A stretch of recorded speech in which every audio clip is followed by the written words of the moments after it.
Henry, look.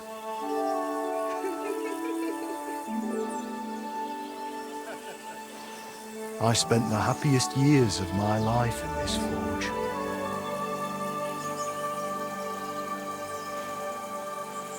It's such a shame to see the old place just left like that to...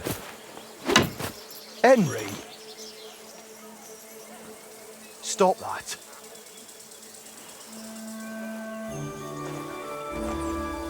Come on, we still have to go to the market.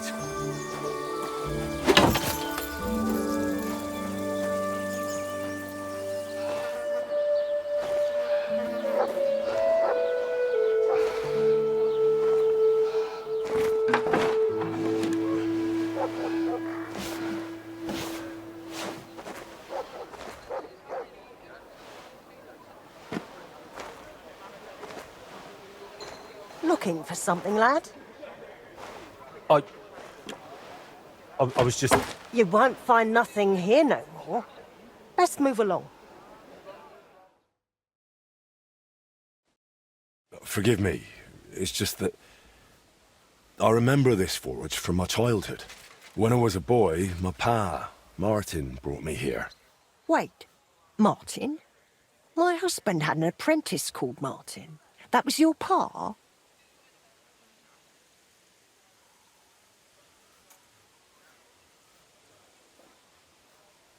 Unfortunately, he died. I'm sorry to hear that. My God, Martin's adult son? Time really does fly. He told me back then he spent the best years of his life here. Aye, aye. Those were good times, true enough. What's your name, lad? Henry. I'm Magdalene. It's a pleasure, Henry. Care to come inside for a chat? I've a fresh pot of soup on the stove if you're hungry. I can't refuse an offer like that. Glad to hear it. Come with me, then. I'm glad you like it. Just like Ma used to make. Back when your pa used to apprentice here, my Skodder's forge was the finest in Kuttenburg. Only then out of the blue he fell ill and I lost him. Everything's been downhill since then. His apprentices left and the blacksmith's guild couldn't decide who to assign the forge to. Before they could make a decision, the forge's attic burnt down. I was visiting my sister in Visokar at the time.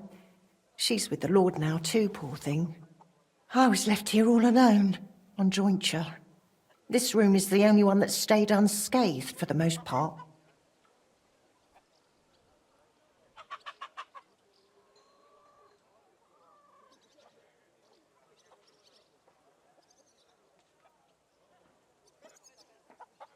Did Martin really not want to take over his own forge? He was just a lad at the time, and taking over a forge is no easy feat. The guild has its own rules and who to assign it to.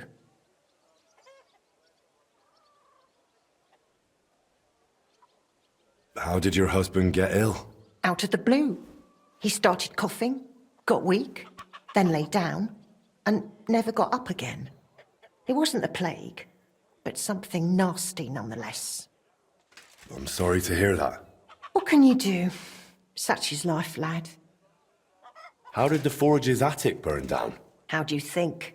Someone set it ablaze. Hard to say if it was just some brats or those good-for-nothings from the hole. That's the watering hole next door. But it doesn't matter now. They never caught anyone. All that came of it is that nobody's wanted the forge for 20 years. But look at me rambling on. I'm sure you're not interested in the rantings of some old crone.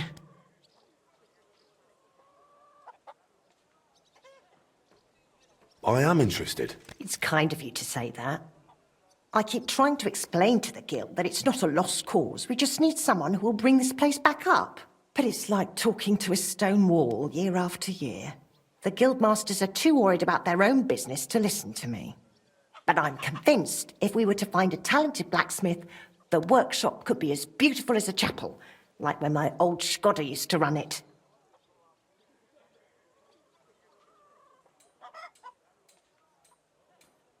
I could be that blacksmith. You're a blacksmith? Like your pa? Christ, of course you are. I should have known. It only makes sense after all. I can get my hands on some coin. And you're right. Such a famous forge shouldn't be left to fall by the wayside. If you were to take it over, that would be wonderful. Only you'll have to talk to the guild about it first. They make the rules. I reckon Master Bushek the Elder has the most common sense when it comes to this place. He might be able to help. He has an armourer's workshop in the town hall quarter. Hopefully he'll hear you out. I'll try and talk to him. Thanks for the soup. Good luck to you, Henry.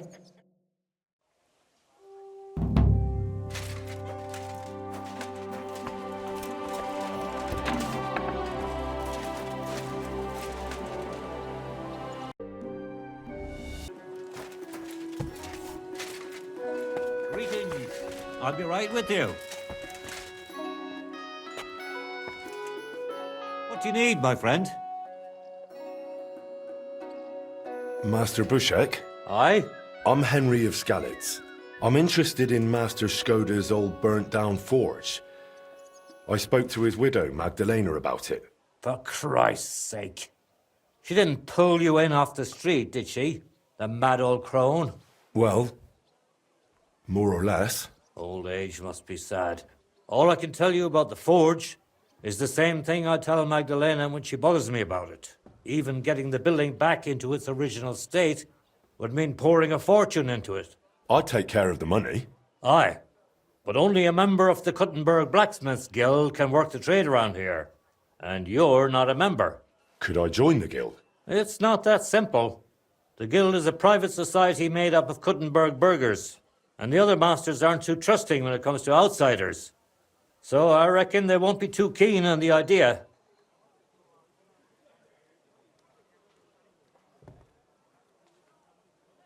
How could I convince them?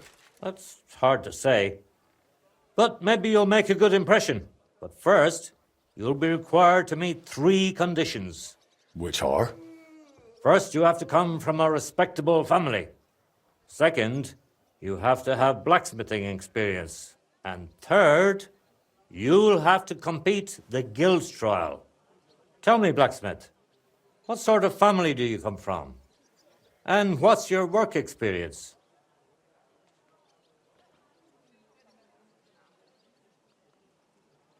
Not only do I come from a respectable family, but a blacksmith's family too. You probably knew my father. Oh? Well, where would I know him from? From here. His name was Martin, and he used to be old Skoda's apprentice. Wait, Martin? Your pa is Frisky Martin? Frisky? Aye, of course, Frisky. We used to call him that because, well, that doesn't matter. How's he doing these days? I'm afraid he's no longer with us. He was killed during the raid on Skalitz. Christ. I'm very sorry to hear that.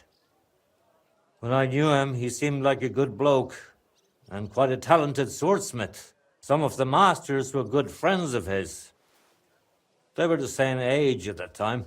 To tell you the truth, that will likely affect your chances as a contender. As Frisky's son, you'll have a great opportunity to make an impression. So you'd better make the most of it.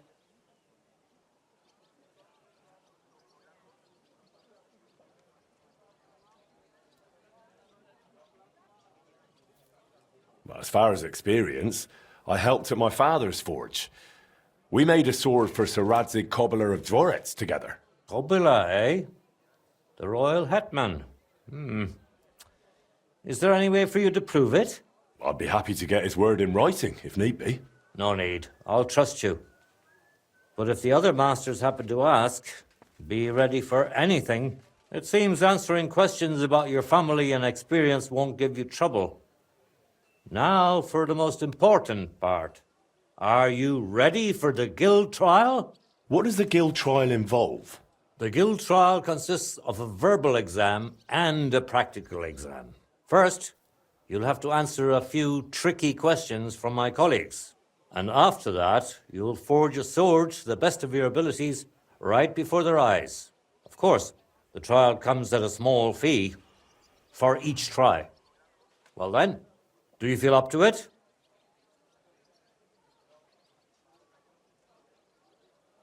What does the verbal exam entail? In short, all the basics every good blacksmith should know. Can you read? At least a little? I can. Quite well, in fact. Glad to hear it. Everything you need to know is neatly laid out in this handbook on blacksmithing. And for a small fee, I'd be happy to sell it to you. I'm ready. Great. But I'm afraid we're not. It will take some time to get things ready. We'll meet tomorrow at noon below the astronomical clock on the square. I'll take you to the Guild Forge, where the trial will take place. But are you sure you don't want to buy the handbook for the verbal exam? It can't hurt to be prepared. And one more thing. If you'd like, you can wait for the trial here. Just say the word. I'd like to wait here for the trial. Very well, then. We have plenty of room.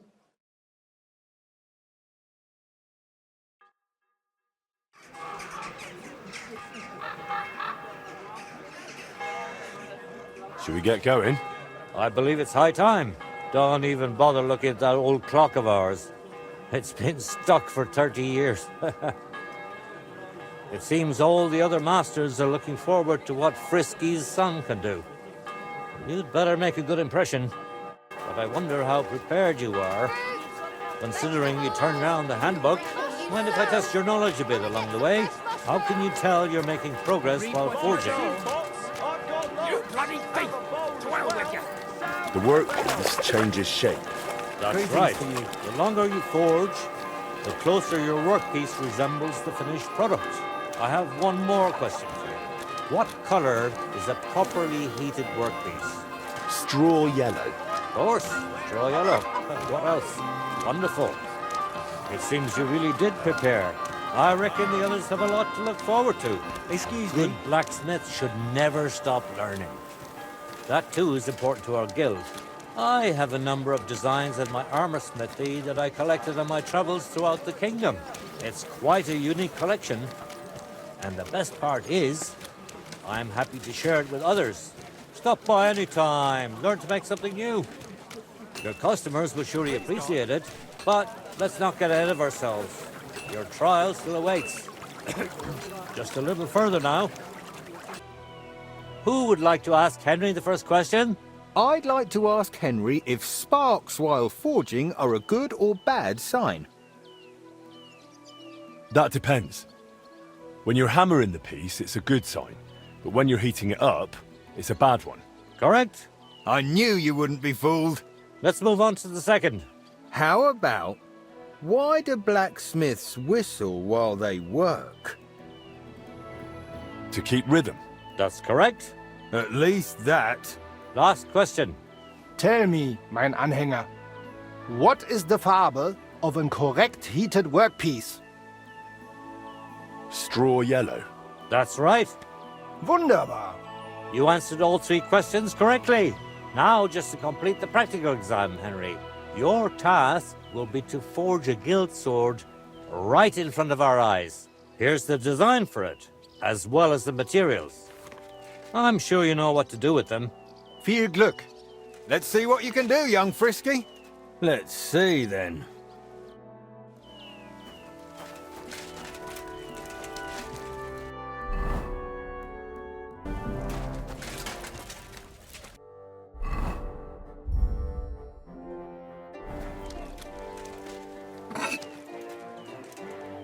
Looks like the lad has a nothing special.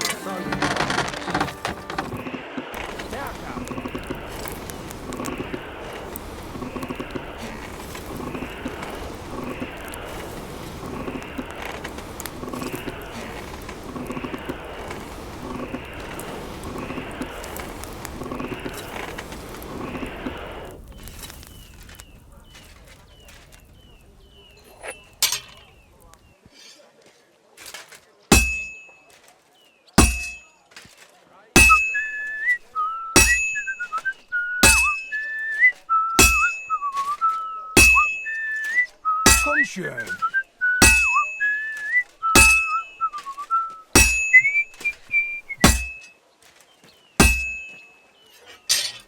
Konzentrieren. Just like Martin.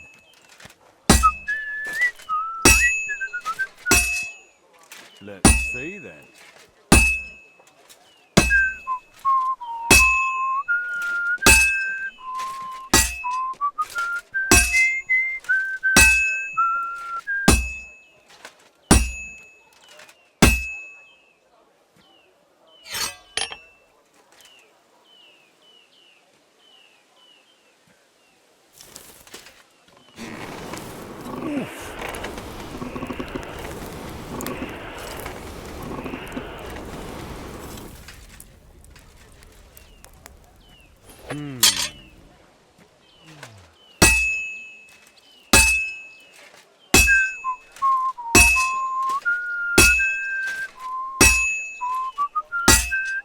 Genau.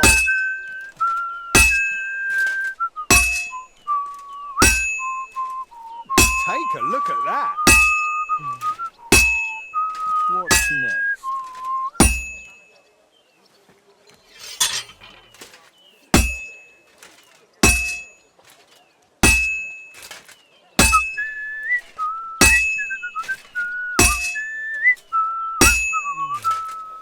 Jetzt vorsichtig. I have to be careful. He's already pretty cocked up. Oh, it's not looking very good.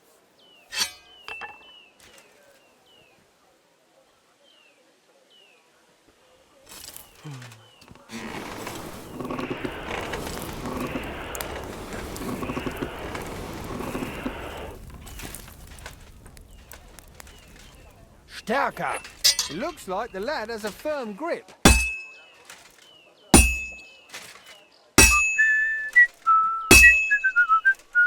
Nothing special so far.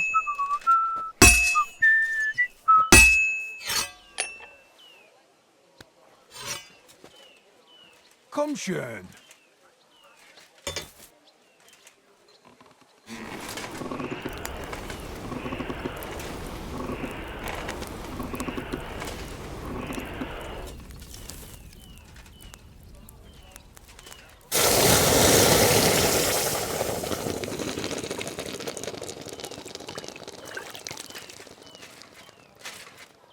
Konzentrieren.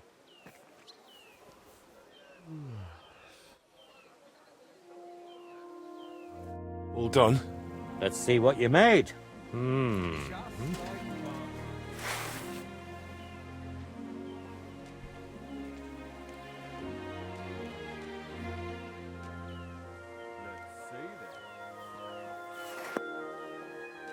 Excellent, Henry. Good work. I'm glad you didn't disappoint. Honored friends, masters of the Blacksmiths Guild, Henry of Skalitz has successfully completed the trial. Let us head for the guild hall for the acceptance ceremony.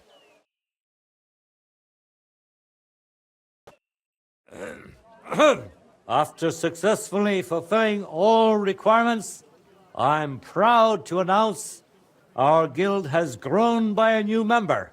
Approach Henry of Skalitz.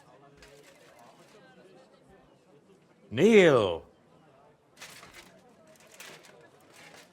Swear for the first time on your honor and by God Almighty that you will defend the interests of the Blacksmiths Guild of Kuttenburg. I swear. Swear for the second time that you will protect all secrets entrusted to you by the Guild. I swear. And swear for the third time that you will always act honestly and God-fearingly to spread the esteem of our guild among the people. I swear. Now hang your guild sword next to those of the other masters. Now What's just the it final going to step. be? Hang it up.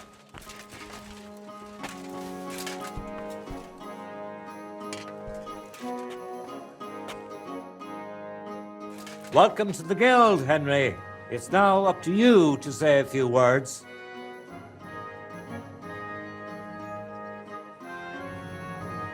Worthy masters. First of all, I have to say what a great honor this is for me. Becoming a member of such a prestigious guild in this great city is something I'd hardly have dreamt of just a few months ago. I promise to fulfill my oaths and prove to you that I'm someone you can rely on. We are glad to hear it. In any case, from this day forward, Henry is to take over Skoda's forge and repair it. He therefore acquires the right to use it with one obligation, and that is the accommodation of the widow Magdalena. The guild grants her jointure after the death of her husband. That will be your responsibility now, Henry. That won't be for much longer anyway. She's a kind woman. I'll be happy to help her. We'll see about that once she goes poking her nose into everything at the forge. It sounds like you have your work cut out for you, Henry. But like all hard work, the results will surely be worth it. The ceremony is now over. Leave Go us now, for a Henry. while, will ya?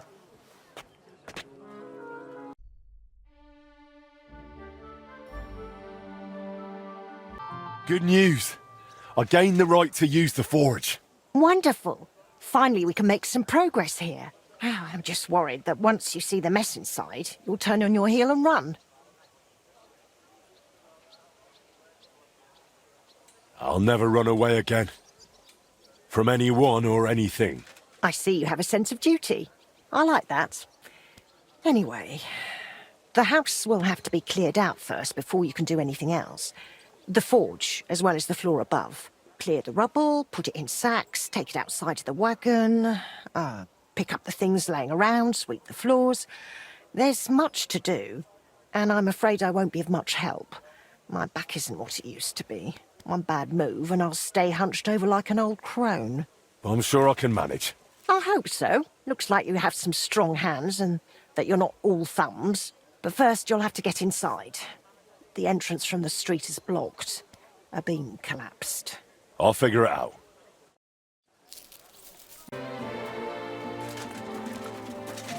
I'll have to open this gate from the other side.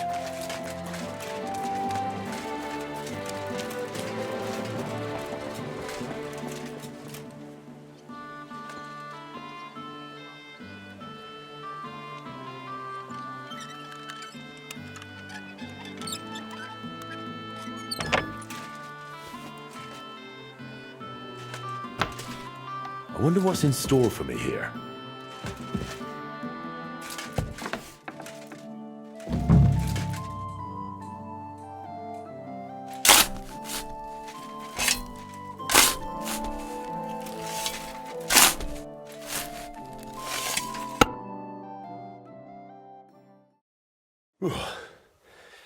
Now just to put it in a sack and take it to the wagon.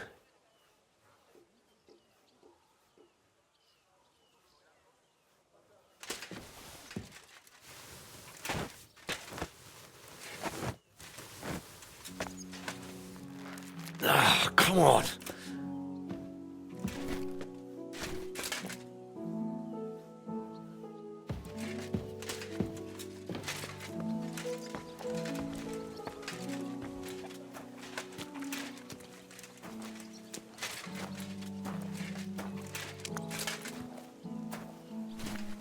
Whew.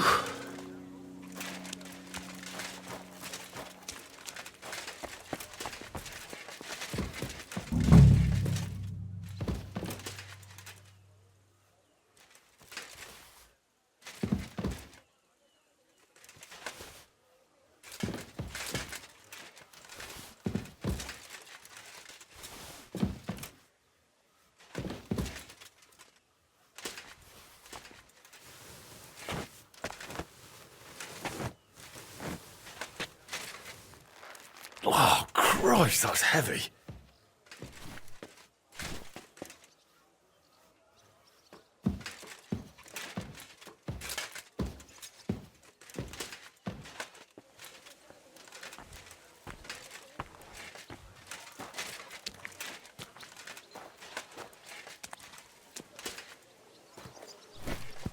Whew. Carrying those heavy sacks up and down the stairs. I couldn't handle it.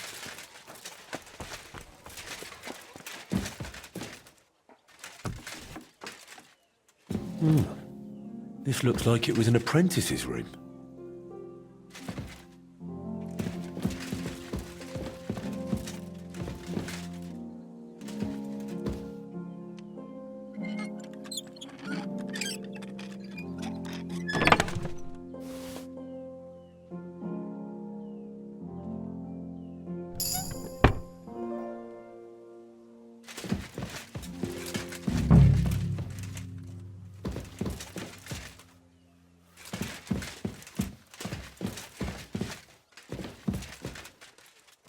can still use these materials.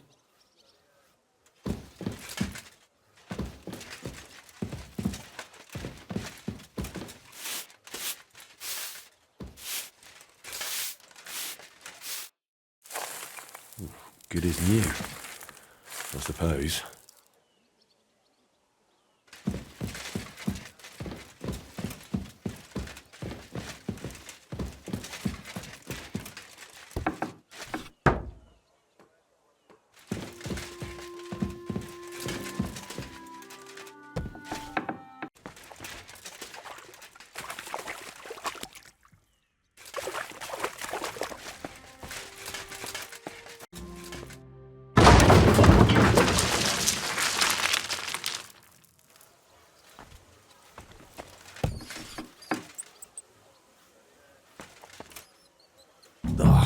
You've got to be kidding me.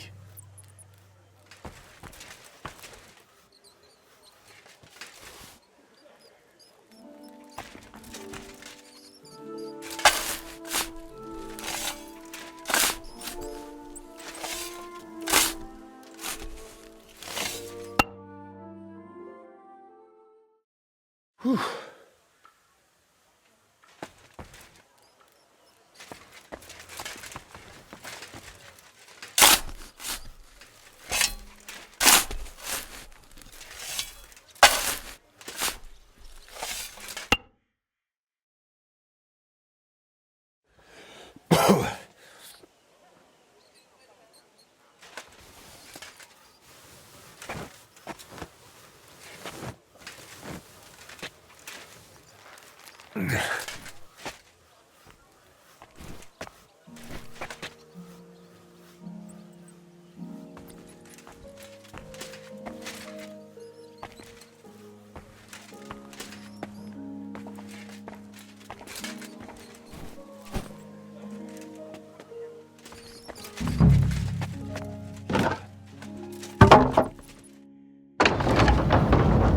My lord, it's even worse than I thought in here.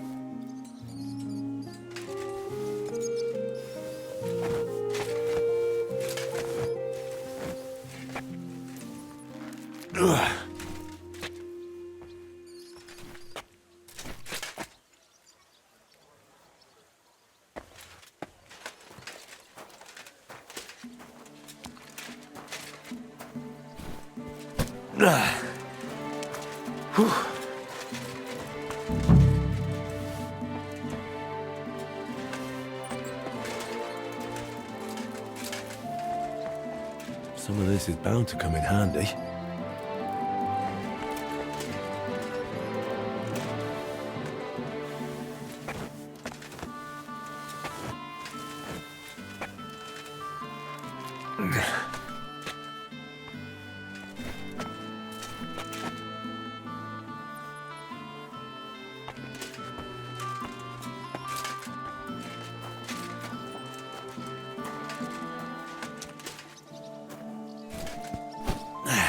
Those sure look Lugging heavy. sacks really never gets old.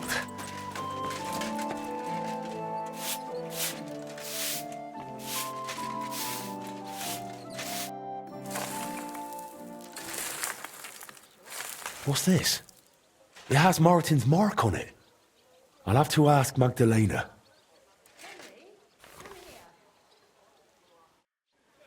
My word, you really are a handy lad.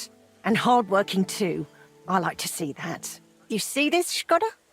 Your forge is finally in good hands. I found this. The mark Martin used to use is on it. Do you know what it could be?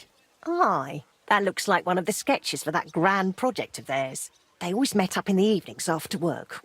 All hush-hush, and over something so silly, no less. What do you mean, something silly? The broken astronomical clock on the square. Back then, the city officials decided they wanted it fixed.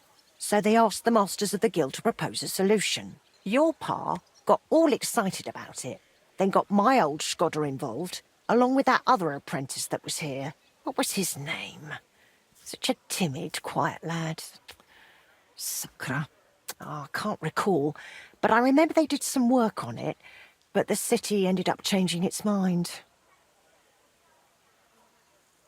What happened? They brought in some Italians, all the way from Padua or whatever it's called. And how do you think that turned out? They messed it up? It was a terrible disgrace. The Italians ended up running off along with the money. There was no money left for the repairs, and there still isn't. So the clock is still broken. I remember when it still used to chime.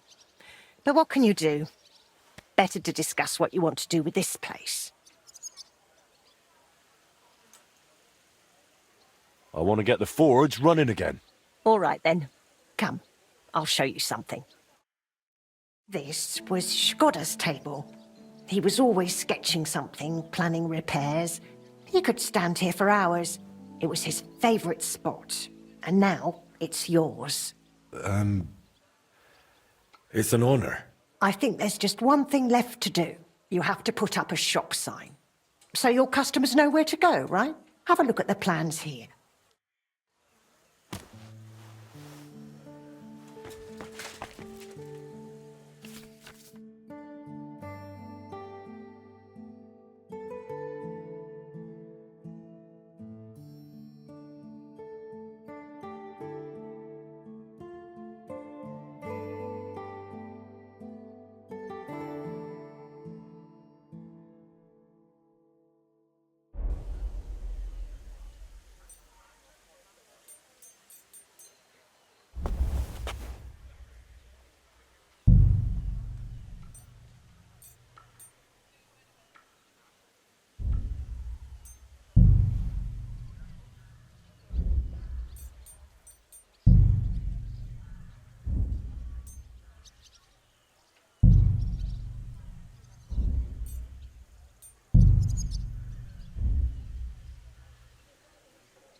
Good work, Henry.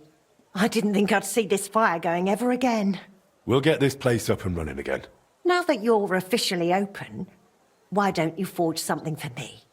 What do you need? Nothing difficult. My old axe broke. It served me for many years, even after he died.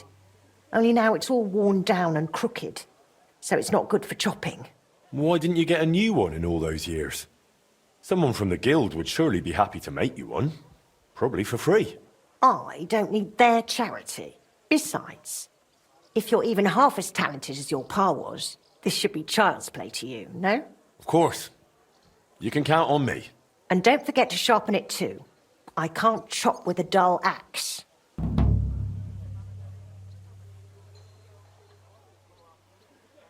I noticed your brooch. It's really lovely. It's a nightingale.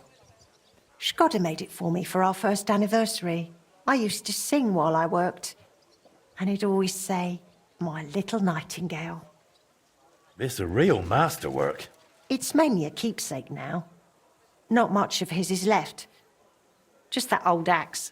And an axe doesn't make the best love token.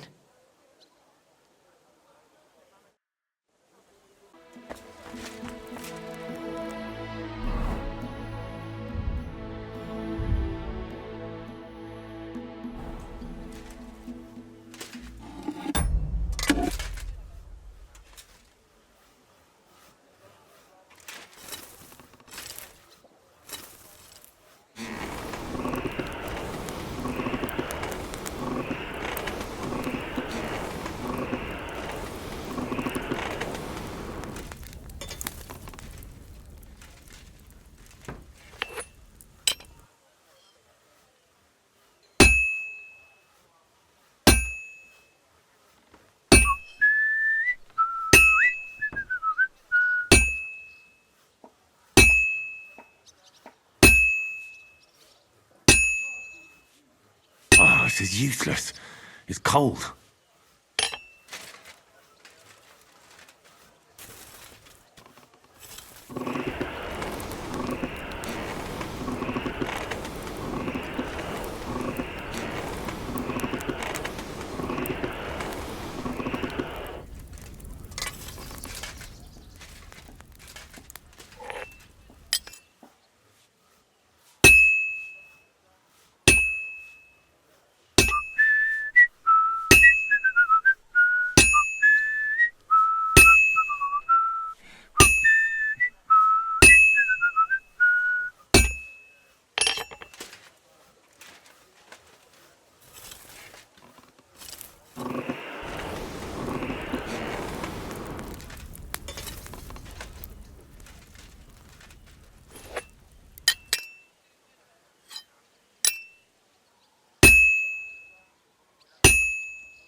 I have that axe you wanted. Wonderful. Let's see. My word. This is really great work, Henry. Your customers will be tripping over each other to buy your products. Just be warned. People here in the city care more about the quality of work than in the countryside. If something is shoddy, they'll notice it right away. So, if you mess up a piece while forging and it ends up being low quality, it's best to just make a new one. All right? All right.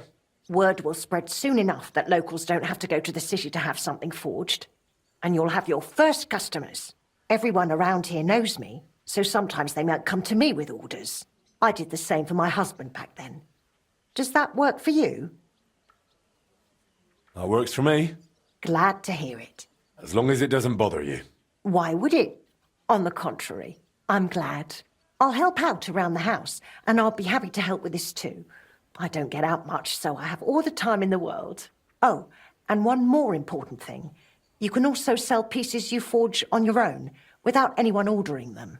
There's a storeroom past the left door under the archway on the street where you'll find a chest you can put products in, and I'll do my best to sell them. Here's the key to the chest. I'll hold onto the money for the products for you, so feel free to ask any time. You've taken on quite the workload, Magdalena. I don't mind. All the movement keeps me young. In the meantime, you can focus on getting in good with the guild. What should I do? The guildmasters are an eclectic bunch. They all like different things. It would be best if you try to be on good terms with everyone. They'll appreciate you and your forge all the more. For example, Boris of Brod loves nothing more than rolling dice. If you offer him a game at the Guildhall, I'm sure he won't refuse. He used to be one of your pa's best friends. He might even tell you about some of their misadventures. I'm not sure I want to know. Oh, yes, you do. Don't lie to yourself.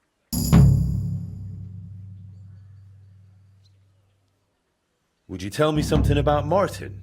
Gladly. What would you like to know? What was Martin like when he was young? He was a well-mannered boy. I didn't know him outside the forge, but by all accounts, he was quite a rascal. Word was, he never missed a chance for mischief. He was always betting on something. Even tried it on with my Skoda. He eventually talked him into a wager. I don't even remember what for. That he'd leap the brook down on Bach. He took a long pole and said he'd vault right over. It seemed like a clever idea, but the pole snapped in two, and poor Martin plunged straight into the water. Skoda called him Frisky from that day on.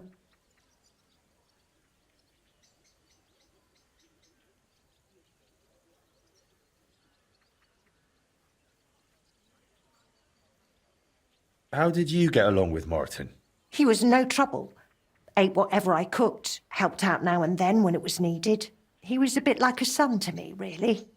Although he never wanted to talk about his family, where he was born, where he came from. No one could get it out of him. How was he at the trade? Better than good. He wasn't a complete beginner when he came. He'd trained under another master first. I can't recall where from. I think he brought a few sketches with him, which he showed Skoda, and the two of them tried to work something out. He wanted to become a swordsmith, and it showed. He really cared about mastering the craft. He spent a lot of time at it. My husband praised him for being able to think for himself from the very beginning. And he didn't hand out praise lightly, let me tell you that. Why did he end up leaving Kuttenburg when things were going so well for him here? If only I knew. One day he was still here, comforting me, saying everything would be all right. And the next day, he was gone. Didn't even take his things. I asked after him at the guild, but no one wanted to say anything. I often wondered if he'd got himself into trouble somehow. But I never did find out what it might have been. And I doubt we ever will. Well, fuck me!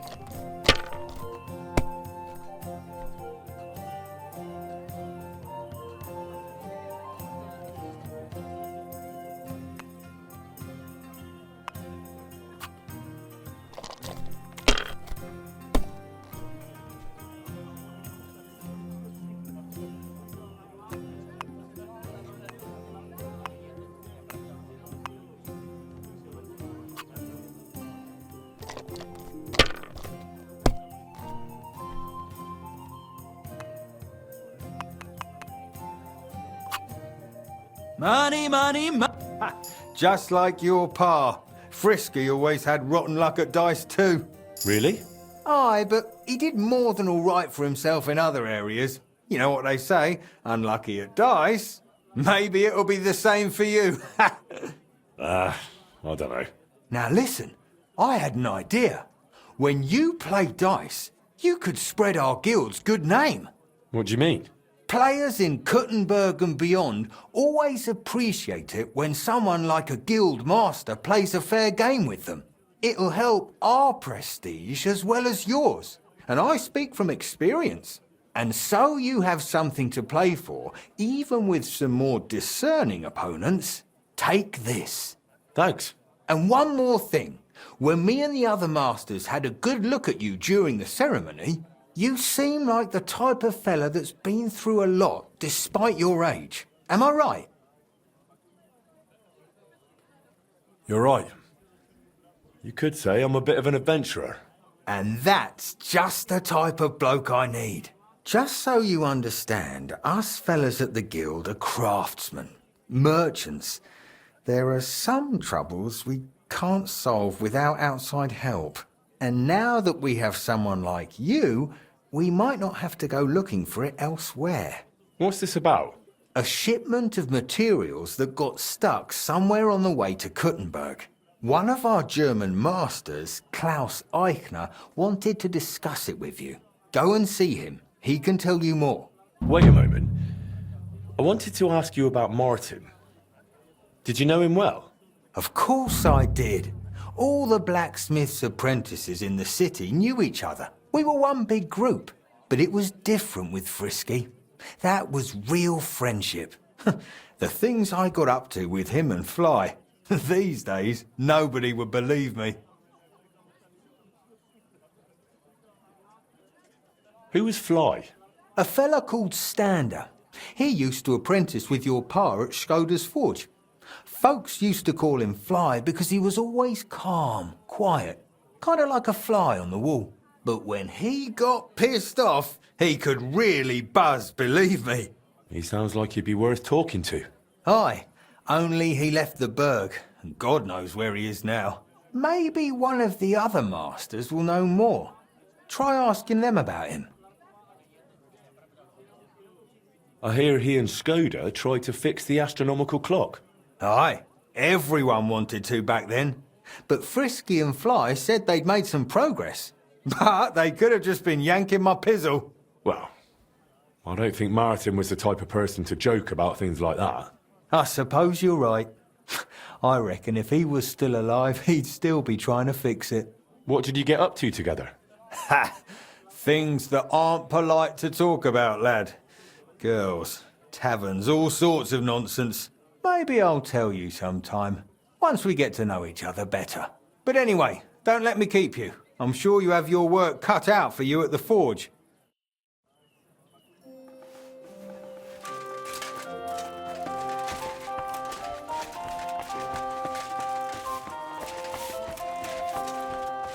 Schön, dich zu sehen, Gildenbruder. Boris mentioned you wanted to discuss something with me. And what is it he told you? Not much, but I understand you're having some sort of business troubles. Good, good. But before we speak, I have to ask you something. And please be honest. Is Martin the blacksmith really your father, junger Mann? Why'd you ask? Don't you believe me? Ich möchte dir trauen, but I have a good memory for faces. And to tell you the truth, you do not resemble your father much. Martin was the one who raised me and taught me the craft, but he wasn't my real father. You're right. And you admit this freely, even while knowing the regulations forbid bastards from becoming members of the guild? My father would vouch for me, were he still alive. He'd want me to carry on his legacy. Well said. The wishes of the dead do indeed bear weight. Nevertheless, do not mention this to anyone else. Not everyone may be so understanding, and may wish ill upon you, Junge. Now please follow me. We can discuss the rest in private. Ach ja. It is always easier to think over a cup of wine.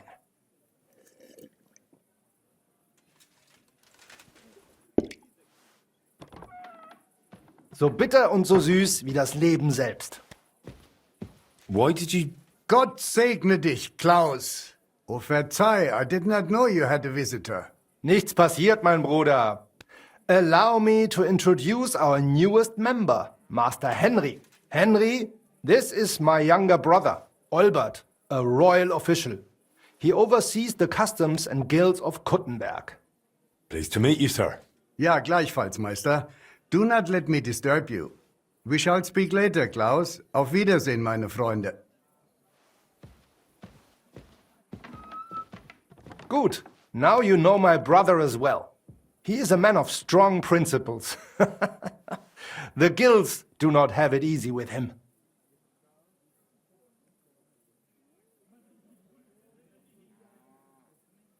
Your brother is a nobleman.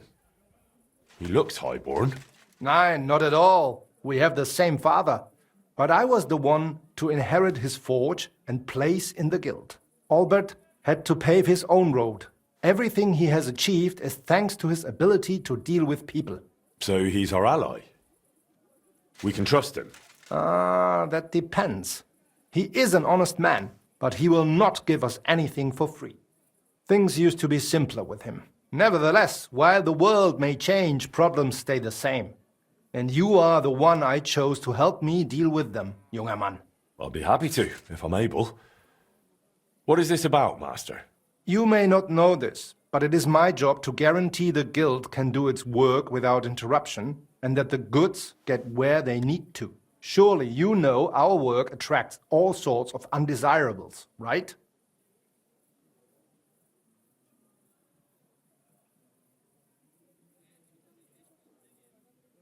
Did something go missing? Someone got robbed? If only it was just one someone, junger Mann. And I'm afraid we will have to sort this out ourselves.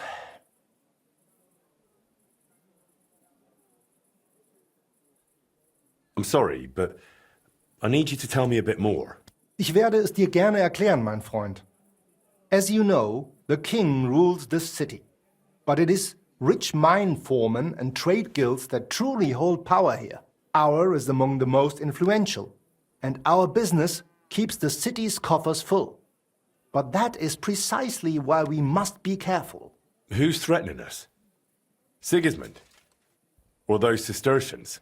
The nobility is jealous of us, the mine foremen hate us, and the abbot does not miss an opportunity to harm us. Surely you can imagine the hassles and delays that brings. What's more, ever since the army arrived in the region, every dirty deed is blamed on deserters and Trabants.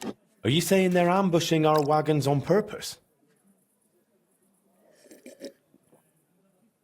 Ja, genau. And it is getting harder and harder to save what we can. That is why I wanted to ask for your help, junger Mann. I'll be happy to help. Where should I go? I see you are not afraid of anything, mein Freund. I don't mind getting my hands dirty when it's for a good cause. Good, good. That is just what we need. A supply wagon on his way from Prague disappeared yesterday. It was likely attacked. It is some rotten luck. There was nothing particularly valuable, but the foreman had guild documents with him for transferring property. Do you suspect someone? Hard to say. I do not know yet. But those documents will cost us dearly unless we get them back, assuming those blackguards have not already burned them. So you think there's more of them? Ja, das stimmt. I would guess they have a camp somewhere nearby. I understand. I'll have a look around and try to find those documents. Gut gemacht. Tell me, how do you plan on doing it?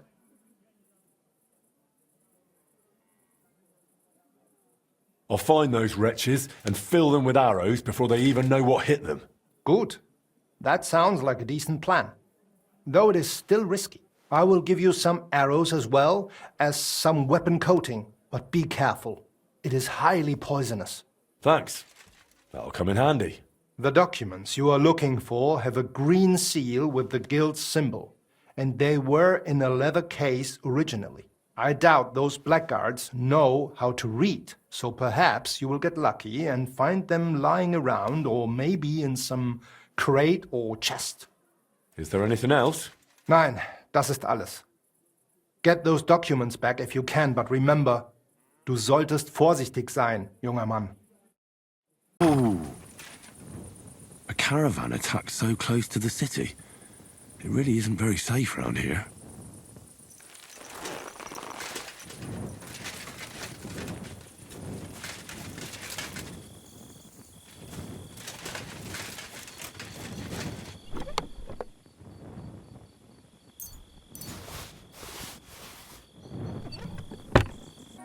bandit camp. Just like I could have thought. I hope they haven't burnt those documents yet.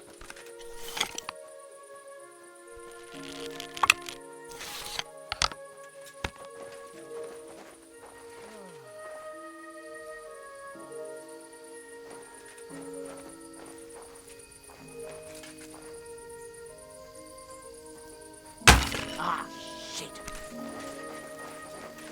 Shit, what bastard? Everyone, here! We've got a pest here! That weapon won't help you, bastard! We're under attack!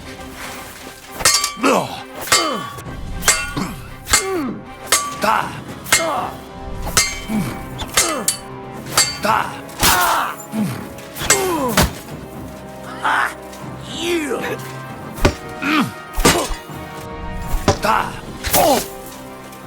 Take that fucker out, damn it!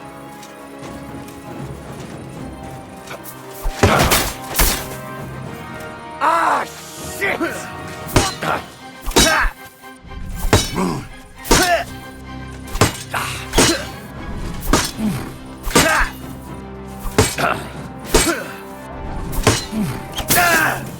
Hey, get him!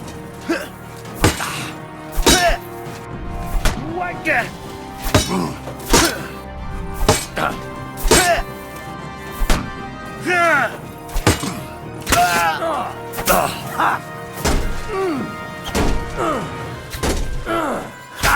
We're going to gut you, you poor son!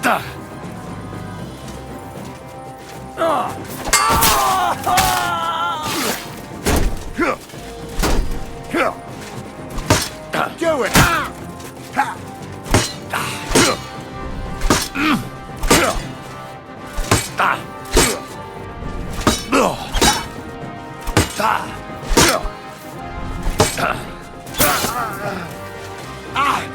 Fucking hell!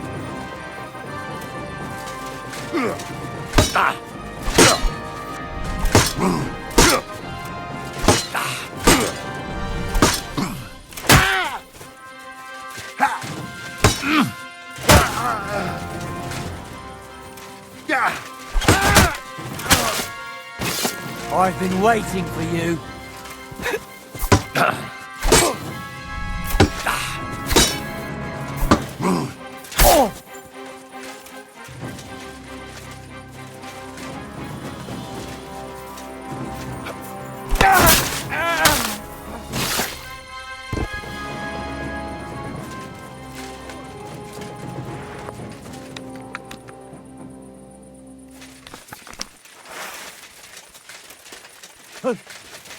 Fuck you, whoreson! Alert! To arms!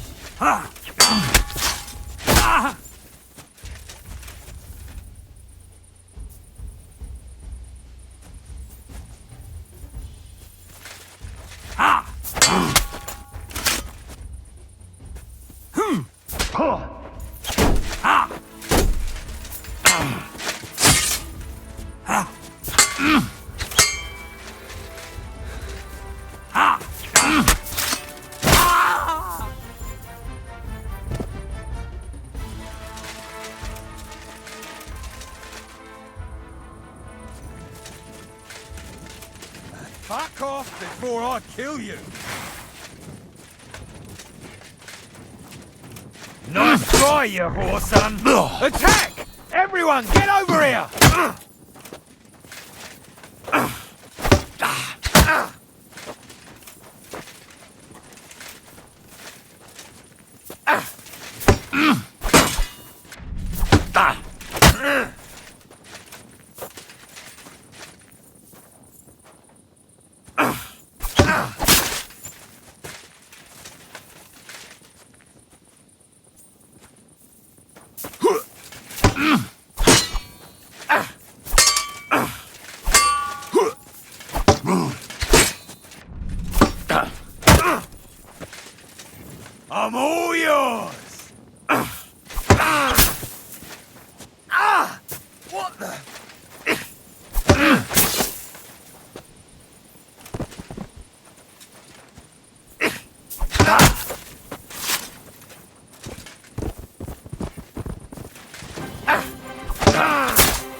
Fixing that.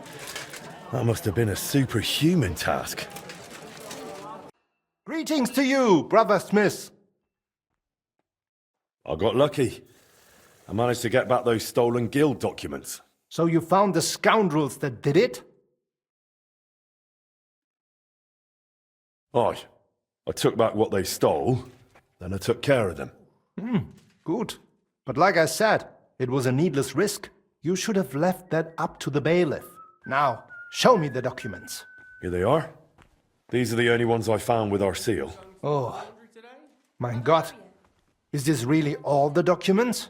Why? Is something missing? Schwer zu sagen.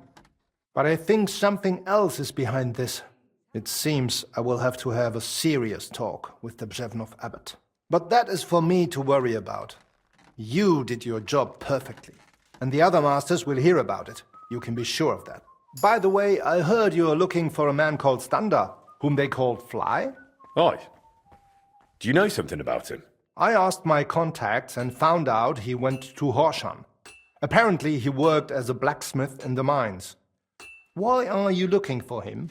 Boris told me Fly used to apprentice at Skoda's forge with my pa. Maybe he has some stories to tell. Ja, das ist möglich. I do not remember him much, but it has been a long time. That it has. We'll see what he remembers. Anyway, thanks for the help. Nein, thank you, mein Freund. Und wenn es dir nichts ausmacht, I will mention this to the others. The guild should know what you have done for them.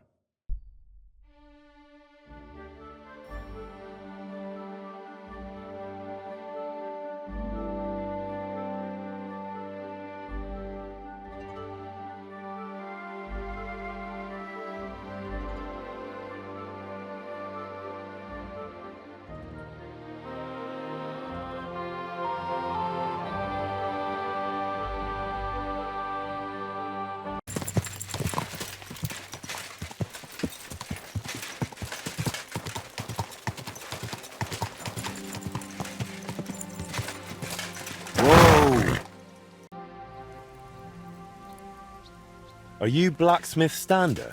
No, I'm Honza. Stanley worked here before me. Then he messed up his hand and couldn't smith no more.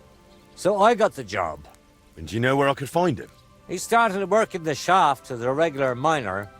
He lives nearby in the miner settlement. Are you Stander?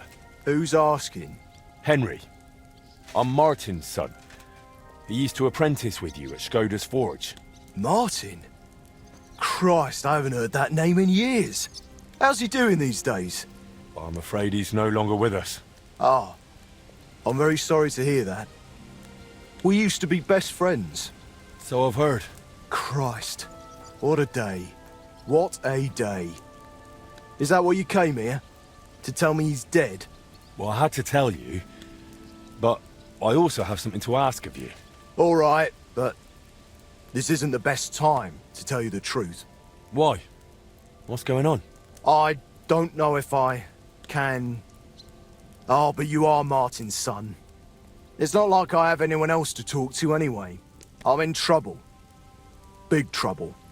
I fell on some hard times as of late, so I borrowed some money from one of the guards here. I had to sign a contract with him. I was going to pay him back today, so I went to see him, and now he's claiming I'm late. I paid back what I owed him, but he says if I don't pay him the interest too, he'll break both my arms. He says it was all in the contract I signed. I can't read, you see. He swindled me. There's no way I can get that much money in time. Say, Henry, I know it's a lot to ask, but you look like a tough bloke. Could you try to convince him to take pity on me? Where can I find the fella? He's out patrolling on the road. He's a catchpole. And you can tell he's a moron at first glance. Christ, I hope nobody heard me.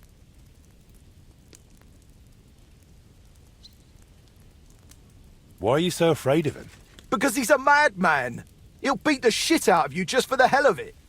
The miners call him Leech.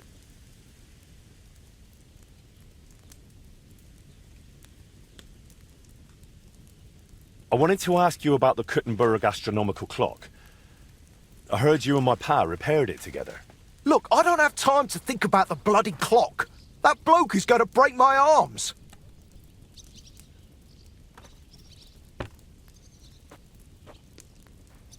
All right, then. I'll sort out your debt with the guard. Thank you, truly. Thank you, but watch out for him. Stander said you want some money on top from him. And what's it to you?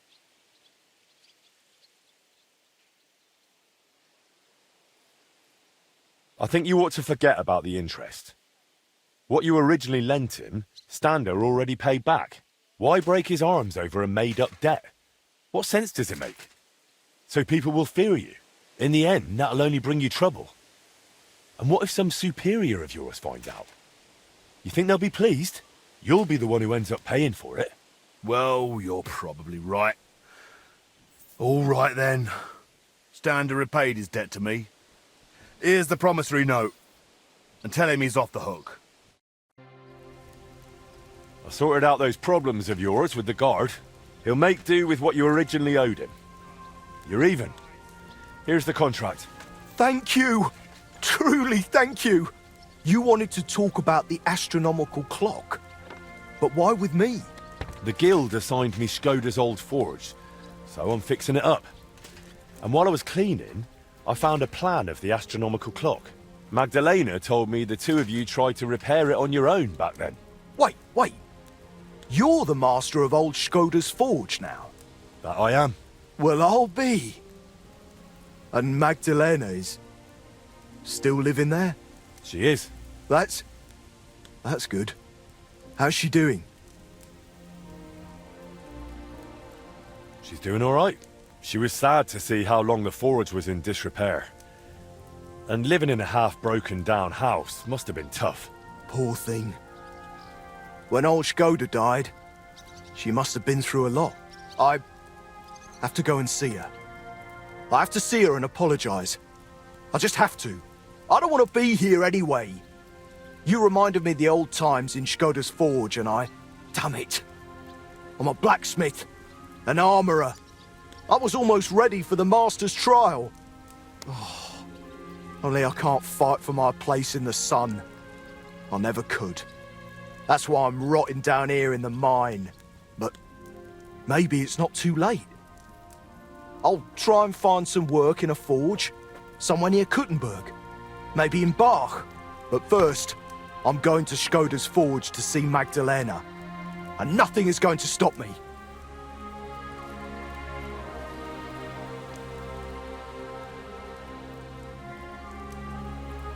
Wait, I wanted to ask you about the astronomical clock. The clock's waited for 20 years. It can wait a while longer, can't it? I have to go and see Magdalena. All right, suit yourself. We can go together if you'd like. It'll be faster. Great idea. Let's go.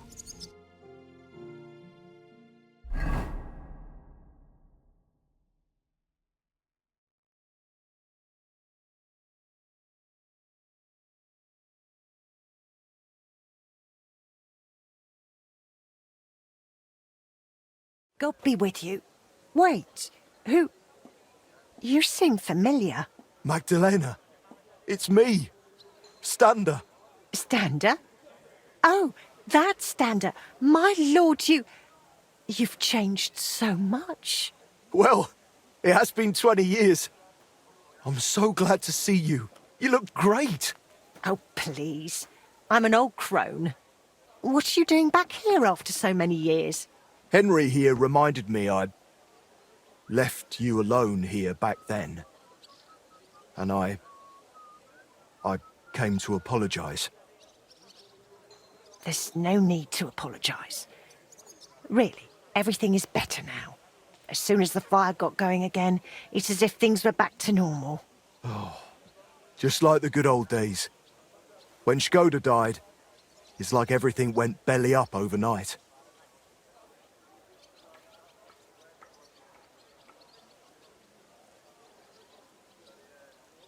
What do you mean everything went belly up? Well, everything just fell apart. I found a job in Horshan. Martin stayed in Kuttenburg and Magdalena. I'm very sorry. Really. Stop apologising already. It was so long ago. I'm happy to see you. Really? Yes, really. Now stop your sobbing already, will you? I heard you did something to your arm in Horsham and couldn't smith anymore since. Aye, that's what I get for betting. I bet I could lift a basket full of ore. I did it, but I tore something in my arm. Christ, you men. They took on another blacksmith in my place, and even once my arm was healed, I never got my job back. So I went from armourer's apprentice to a bloody miner. What a load of shit.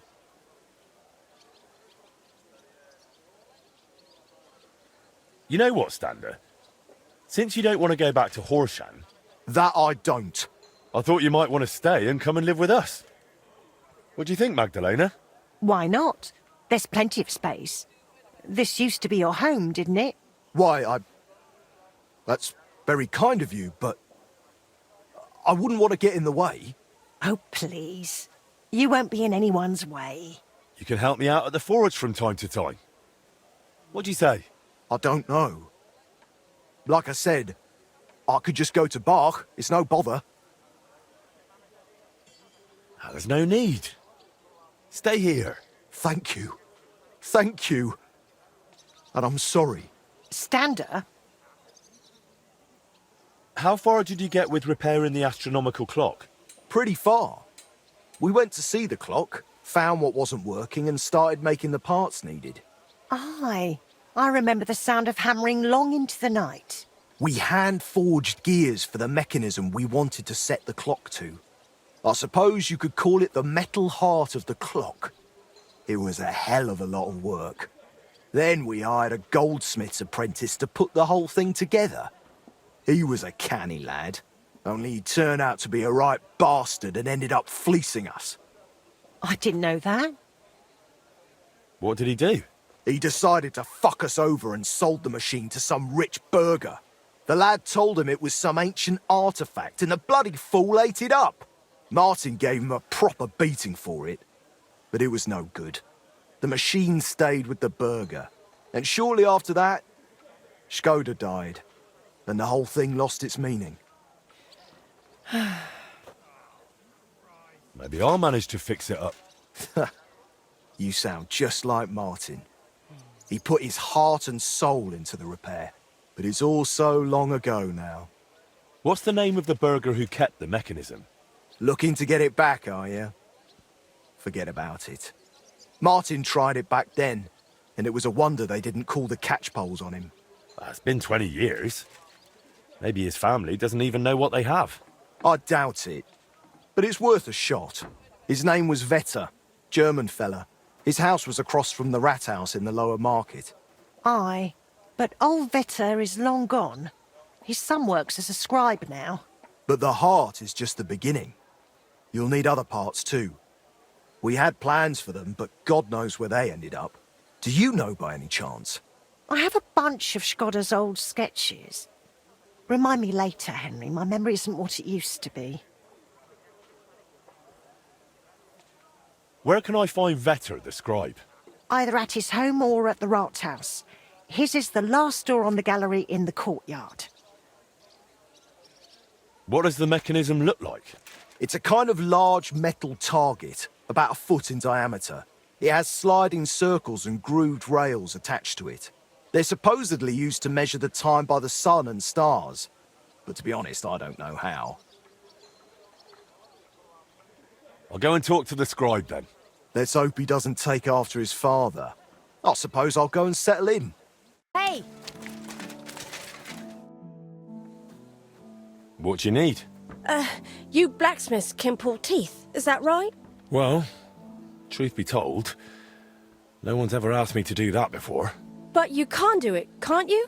Well, I do have the tools for it, but... Please, my husband's in dreadful pain. His old gob's swollen and he won't go to the barber surgeon. He fears him like the devil fears the cross. He throws stuff at the walls and swears at me. I can't take it anymore. You must help me, blacksmith, please. I'm at my wit's end. All right. I'll help him. Thank you. And please, hurry. We live in the miners' quarter. I told my husband I was going for help, so he's waiting there. He hasn't slept all night, poor soul. He can be a right terror at times, but he's a good-hearted man otherwise. Leave me alone!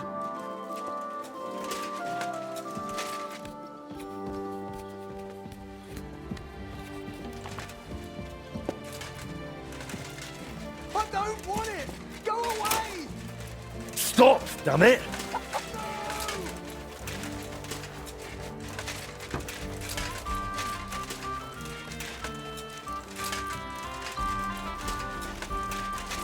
Greetings to you. You haven't the nerve, have you? You I haven't won't got the hurt nerve. you. I promise. Haven't you got something to forge? Clear off! I'll be gentle Leave and me be. careful. Get away Hear from me? You're in for an arse kicking, you piece of shit!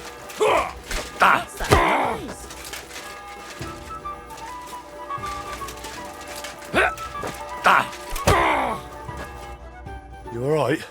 My tooth! My tooth! What's with it? It's gone! You knocked it out! What? You punched it out of me! It's over there! Why? That's a stroke of luck. Pure gold, that! Hurt like the devil it did! Thank you. Well, you're the first man who's ever thanked me for punching him.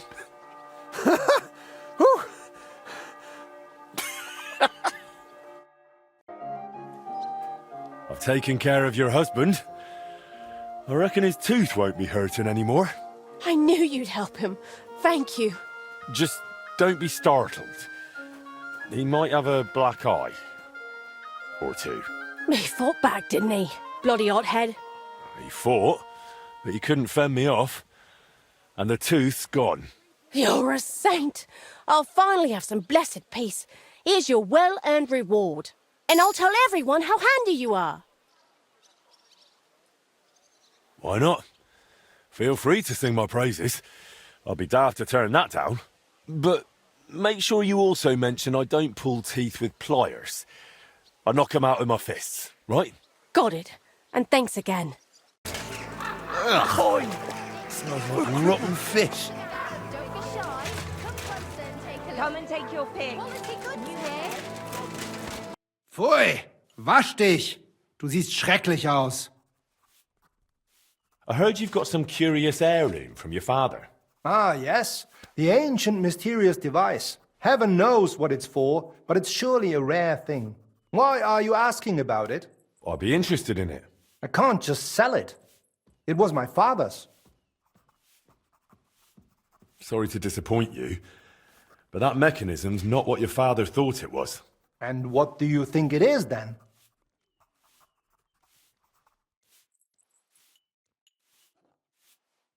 It didn't occur to you that thing might be the devil's work? Sorry? From what I've heard, the new Archbishop of Prague, Hare, is obsessed with machines like that. He's searching the whole land for them. How would you know that? They're already talking about it in Prague. That there's one in Kuttenburg. I'd say someone from the Archbishopric will be calling on you soon. They'll be asking questions. And maybe even the Holy Inquisition will get involved. But that's... surely not. Well, in that case, best get rid of the machine while you still can. I'll gladly take it off your hands, provided your price is fair. All right, fine. I don't want anything to do with the Inquisition. All right, I'll pay you for it. The machine's yours. I'll go and get it.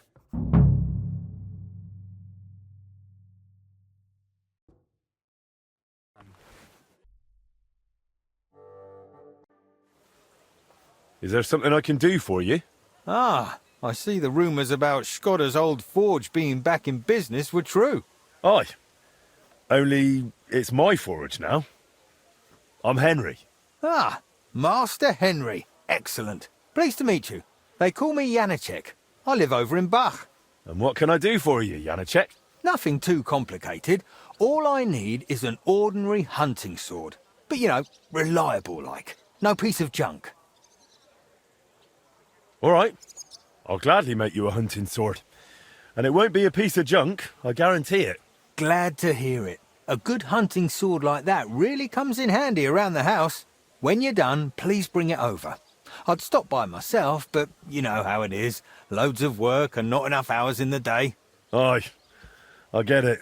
Like I said, I live in Bach, in the cottages right below St. Barbara's. I'm sure you'll find it. That's that then. Now I need to ask Magdalena about the next stage of the plans.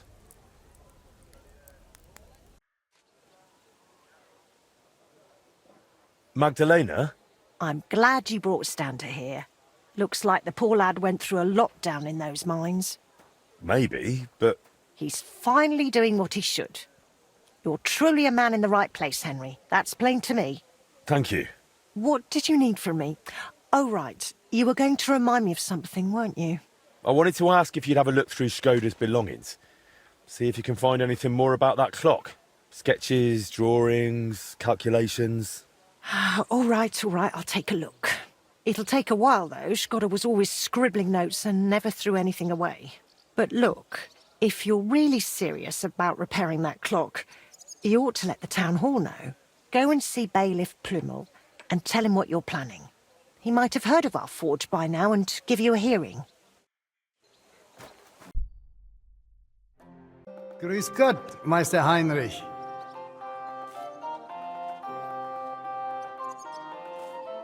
Bailiff, I'd like to talk to you about your broken clock. I believe I can repair it. Look here, Master Henry. I cannot let someone near the clock who is barely known in town. But... Do not take it the wrong way, but if it went wrong, the councillors would have my head. Or worse, they would never trust me with the bailiff's mace again. Come and see me once you have made a name for yourself in Kuttenburg. Then we will talk.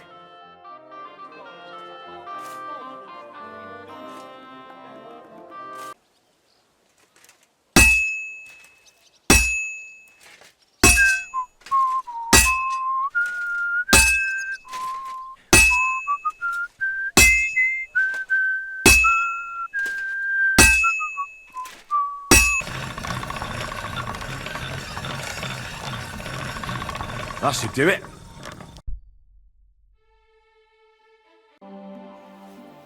I made that hunting sword for you. Oh, that's great news, Master. Let me see how it turned out. My word, thank you. This looks like it'll last a while. Not like the last one. The fool I was. I bought it from some odd bloke below the city walls. Only he didn't look like he was from the Blacksmith's Guild. And no wonder, judging by how things turned out. I wanted to teach my lad to carve a whistle, and crack! The blade broke in two.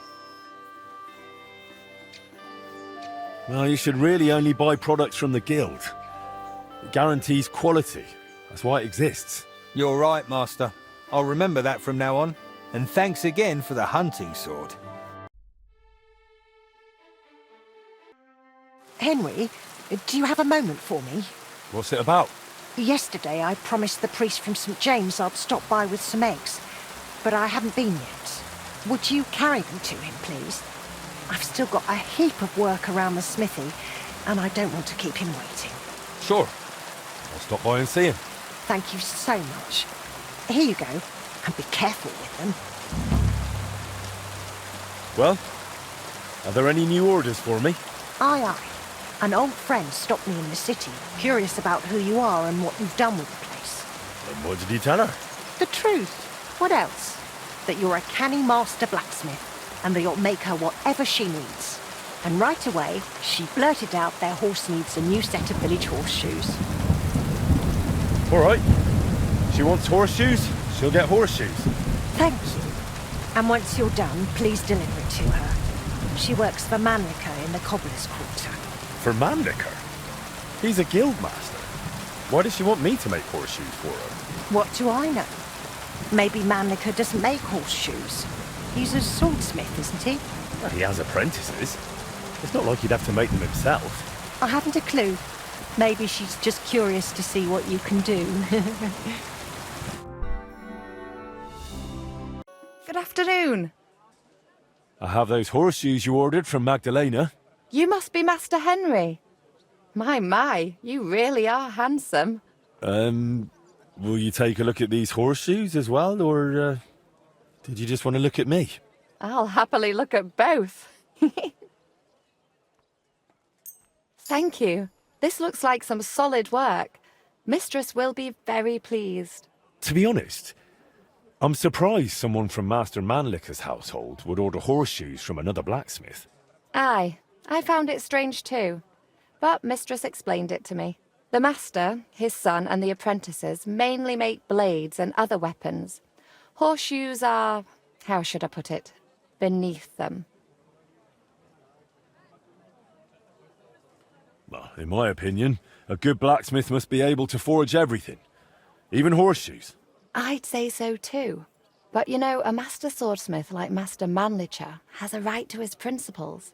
It's nobody else's business after all. You did a great job. Here's your reward, and take care of yourself, handsome. And contribute to the building of our sanctuary. Praise be Jesus Christ. Forever and ever, son. What brings you here? I've brought you eggs from Magdalena at the smithy. Thank you, son. You must be our new blacksmith. I'm Henry.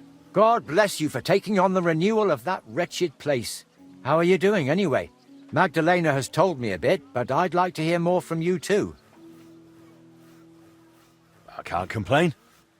If it keeps going like this, the smithy will have been worth all the work. I'm glad to hear that. And have you thought yet about making a contribution for a divine cause? What do you mean? As you see, I'm trying to raise coin for the completion of our sanctuary, and without the help of worthy townsfolk like you, I can't manage. All right. And how much do you need? As it's written in the letter to the Corinthians, every man according as he purposeth in his heart, so let him give, not grudgingly or of necessity, for God loveth a cheerful giver. And not only God loveth a giver. If you help with alms now and then where it's needed, people will talk about it. It'll surely come back to your smithy and guild. Whether in new commissions or in God's mercy, you can try it right away. So, blacksmith, may the Lord repay your generosity 1,000-fold. Come on then, how was it? What can I say? Grüß Gott. Was brauchst du, Heinrich? What's happening, Master? Has there been another robbery? Ah ja, we lost another shipment. Scheiße. What did they steal from us? On the road to town, Swordsmith Václav's family was robbed. Fortunately, they all survived. But you understand, we cannot let this stand. I would like to ensure that everything those scoundrels stole from him is returned. So I asked around a bit to find out where to search. It will be necessary to thoroughly search the woods south of the Simburg castle ruins. This could be as dangerous as hell. Ja, natürlich. But I would not be calling on you over just a few silly balls of cloth or sacks or charcoal. But if you do not feel up to it, I will send my guards there. I do not want you taking unnecessary risks. Well, it's a risk, all right. But I'll come up with something to gain an edge over those scoundrels. Sehr gut. But take care and use your head, mein Freund.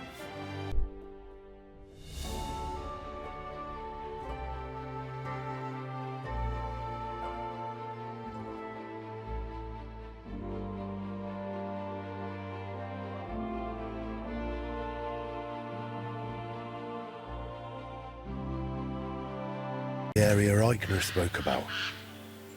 The trail from the theft leads here. I should have a look around. Alert! Swarms!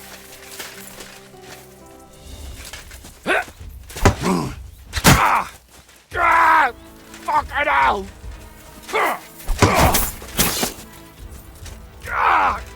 What the?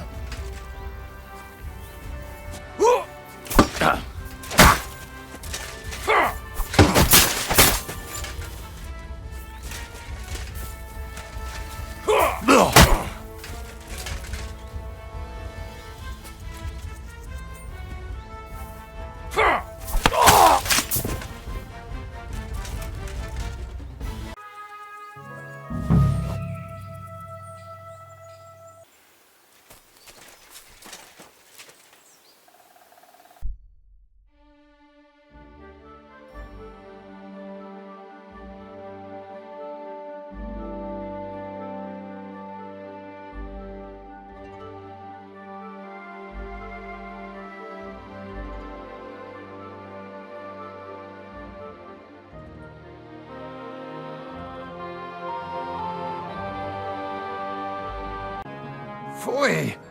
Wasch dich! Du siehst schrecklich aus. I'm here about the stolen guild goods. Und das sind gute Nachrichten? Did you find it?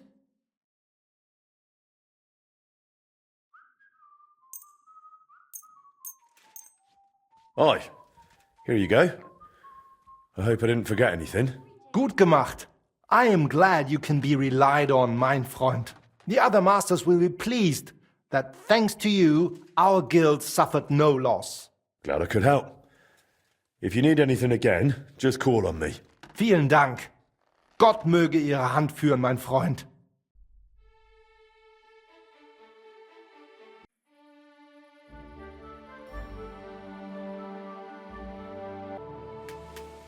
What do you need? I hope this won't sound daft, but I'd like to watch you forge. Are you interested in the blacksmith's craft? I am. I always wanted to be a smith. Well, a swordsmith, to be precise. Only my father spent his life catching and selling fish, so I ended up on a stall at the fish market all the same. So I'd at least like to watch up close how it's done. Maybe how a sword is forged. I'll pay you for it. All right. You can watch. Really? That's splendid. Thank you. I'll be like your apprentice, yes? Fine by me. Come on then. What do you need?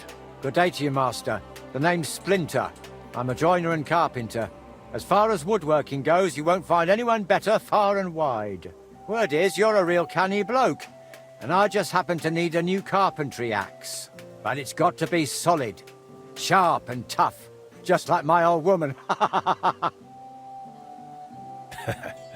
Say no more. I'll forge you an axe that'll make the neighbours jealous. Happy to hear it, Master. Only I'd ask you to bring it to me once it's done, please. I don't have time to wait, I'm afraid. I understand.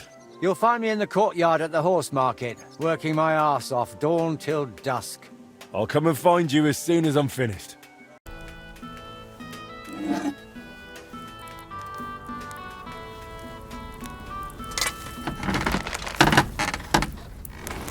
You've got a good start.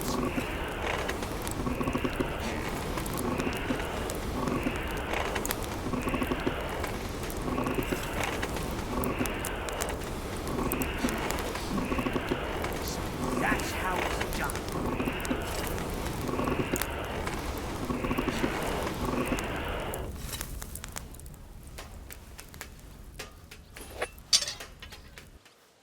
Ugh, it's really hot in here.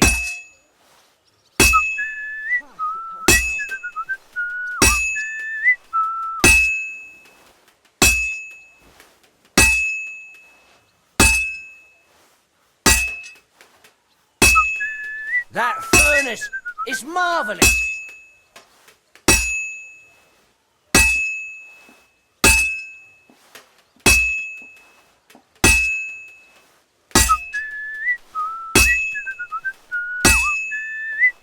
Lovely forge, Master.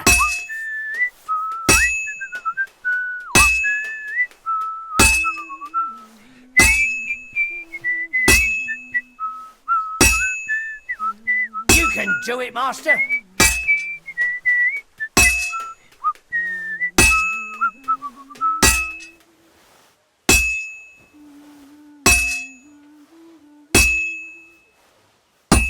Yeah, the fire's blazing. That's it.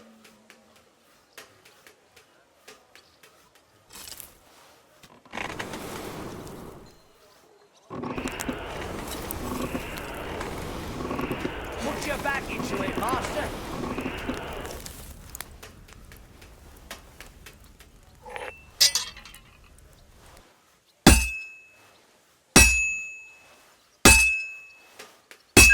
I'm the blacksmith's apprentice, and who's better?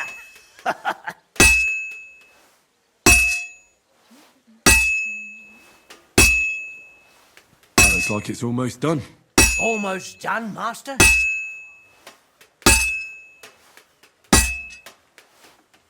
And that's that. That went as smooth as butter.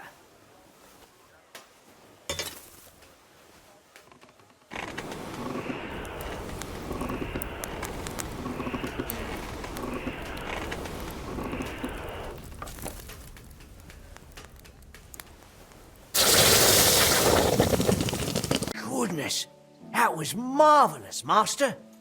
Watching such a skilled swordsmith at work. And on top of that, to imagine I was his apprentice. I certainly don't regret the coin. Thank you very much. Thank you. For a while, I felt different. Right then. Back to the fish stall. But don't worry. I won't forget today. And if anyone I know needs a smith, I'll send him straight to you.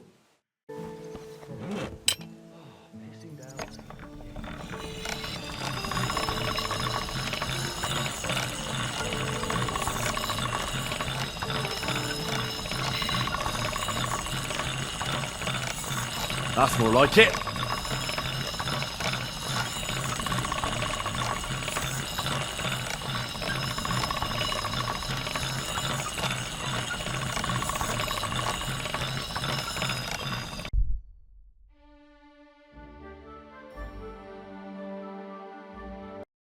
God be with you. What would you like? Your axe is ready, Master Splinter. I was just wondering how long it would take, but it turns out you got it done pretty quick. Let's see it. Sharp, solid, the handle fits perfect in the hand. Great work. I'm glad you're satisfied. The rumours were true. You really are a master of your craft. And a nice, honest bloke, too. Well, all of us at the guild are like that. A satisfied customer is what's important. I don't know. Some of those other masters aren't real nice to deal with. And I don't just mean the Germans. In any case, here's your reward. I'll say nothing but the best about you to the other lads. Tell me something about yourself. Oh, there's nothing worth knowing about me. Just an old crone fussing over her hens. Where are you actually from? From Kuttenburg, of course. Well, to be precise, from the cottages beneath St. Barbara's. We were a poor family. My father slaved away to put food on the table. But it was always cheerful at home. Just because you're poor doesn't mean you have to be miserable, right? How did you even survive all those years here on your own? As best I could. I grew a bit for myself in the garden, sold the rest at the market. I had my hens. The guild sent me a few groschen each month too. It was more of an alms than anything else. But I managed. I've learned not to whine and to face hardship head-on, like my Skoda did. Forgive me if this sounds rude, but why didn't you find another man after Skoda died? Before God, I pledged myself to him alone. No one could ever take his place in my heart. Didn't you ever feel lonely? Perhaps sometimes. But I know plenty of folks round here. There's always someone to drop in for a chat. It's not that I close myself off to love. It just never crossed my path again. I suppose it wasn't meant to be. I'd like to know more about your husband. What would you like to know? How did you meet? I met him at a dance, just after he returned from the German lands. Back then he was still a journeyman. A tall, strapping lad. All the girls had their eye on him, but he chose me for the first dance. There was a spark between us, and right away, we both just knew we were meant for each other. We were wed within a year. Did you have any children? We weren't blessed with children, sadly. We buried our little Annie almost as soon as we named her. She was barely 3 months old. She died of diphtheria. And poor little Yannick was stillborn. I nearly died giving birth to him too. After that, I could never carry again. Skoda tried to make it right. He took me to all sorts of healers. We tried every decoction and potion. But it wasn't meant to be. So it was just the two of us in the end. How many journeymen did he train here? Well, not all that many, to be honest. He started with some lad called Janeba from Petch. But the boy couldn't take Skoda's high standards and left. My husband was a strict man. I can't remember a single apprentice who stayed longer than 6 months. Your father and Stander were exceptions. The two of them stayed on here 2 years, until the very end. That says something about their skill. They were just fine smiths, and Skoda held them in high regard. What happened after he died? It's all a bit of a blur. I don't really remember that time too well. It all happened so quickly. He fell ill, took to bed, and 3 days later we were laying him out. Suddenly the smithy was full of people. The guildmasters arranged the funeral, the councillors came to offer condolences. The journeyman disappeared without a word. I went to my sister's for a time, and while I was away the roof caught fire. And the rest you know. I was left here all on my own. How did he become a guildmaster?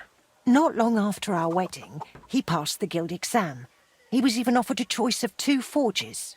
There were 2 vacant ones. One in town, in the merchant's quarter, where young Matthias is now, and this one. Everyone was surprised he chose this place. But we figured there'd be more space here. And we were right.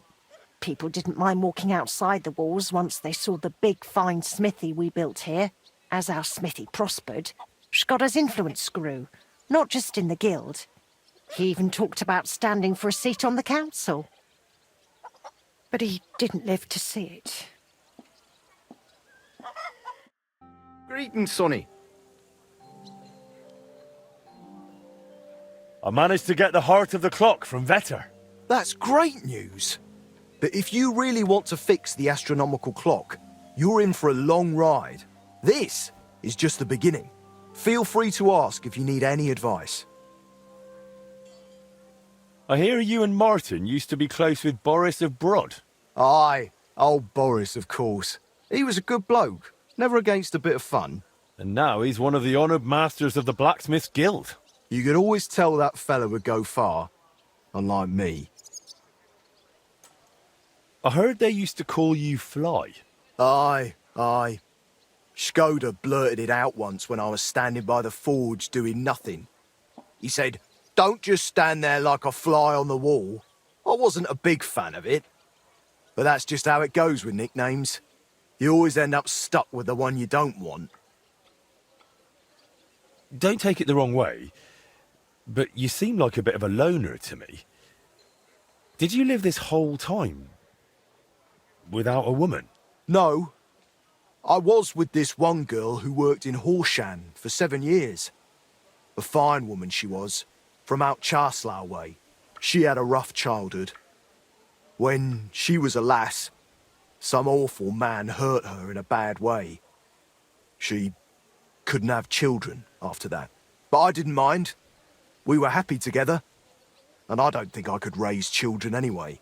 Only then, she got sick. And there was nobody who could help her. She's laid to rest by the church in Grund. Tell me something about Martin. You must have all sorts of stories. I'm not much of a storyteller. You should ask Boris. He was always a bit of a blabbermouth. What do you need, Goodman? Ich benötige ein neues Schwert. Excuse me? Oh, Entschuldigung. I need a new sword. A proper one, well made. But there are all sorts of swords. Long, short, broad. Nein. I'm not knight. Do not want to fight. Ich bin Gerd von Deggenau. A burger. I want sword for decoration only. But it must be wunderschön. Ein Meisterstück. Why is it so important? My neighbor, Blaha, ordered a sword from Mannlicher. And now he always showing off. Everywhere, even in tavern. Ich will ein edles Schwert. A sword for noble. Maybe Blaha then will keep mouth shut. No problem. I'll forward you a noble sword all your neighbors will be jealous of. Das freut mich zu hören. If satisfied, I pay you good. And no hold back on decoration. Sword must shine like gold in sun. Mein Nachbar könnte vor Neid platzen. You bring to me then, ja? I live across from Meister Eichner, in building with Bäckerei.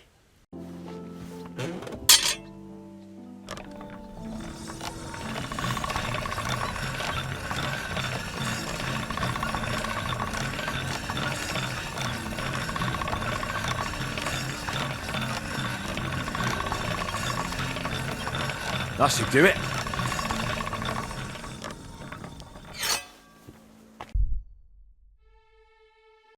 Gepriesen sei der Herr. I have that noble sword you wanted, Goodman. Wunderbar. Show, show. Oh ho ho. That what I call sword. The decoration wunderschön. Neighbor burst with envy when he see. Ha ha ha ha. Gerd von Deggenau, win again. Blaha is idiot playing lord. I'm more noble than he ever be. All the way from Bayern I am. My uncle, Günther, is real noble. Now you have the finest sword in town. Even the Royal Chamberlain would be proud of a sword like that at his hip. Ho ho ho, du bist ein echter Meister. Bravo. Here is your Geld, Meister Schmied. I will never take sword from hip. Always with me. Well, I don't know if that's such a good idea. Nein, nein. I very proud of it. Show it everywhere, especially where Blaha is. Ha ha ha. How can I help you, good wife? Master Henry, I'm glad to finally meet you. I'm Blanca, Boris of Broadswife. It's a pleasure. What brings you here? My husband's birthday is coming up, and I'd like to have a hunting blade made for him as a surprise. Do you mean a falchion? Or, as the Germans say, a Malchus. I've heard folks say you're talented. Even Boris speaks highly of you, saying you're a great help to the guild. So I'm sure he'll appreciate if you're the one to make it. I trust you'll do your best. Won't the other guild masters be disappointed? For coming to me, I mean. I only just joined, after all. Oh, please.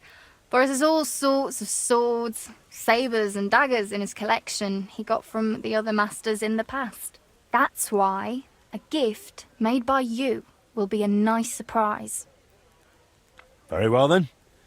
I'll do my best to impress with the falchion. I knew you would.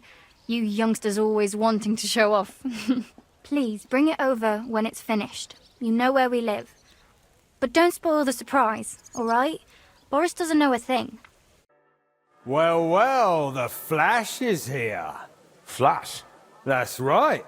I've never seen anyone admitted to the guild that fast. I have to say I've had a bit of luck. Huh, that's what I'd say. But luck be damned. I'm more interested in how you handle a sword. Can you only forge them, or can you wield them too? I won't boast, but I'm pretty good with a blade. So you'll like what I'm about to tell you now. Me and the lads go outside town for friendly sword-fighting bouts. If you do well, you can earn some groschen and make a name for yourself in the guild. So, Flash, are you in? Or are you shitting your brays? What are the rules? No rules. You take your iron, and when one of us has had enough, it's over. I won't maim you. You needn't be afraid, Flash. Right then. Show me what you've got.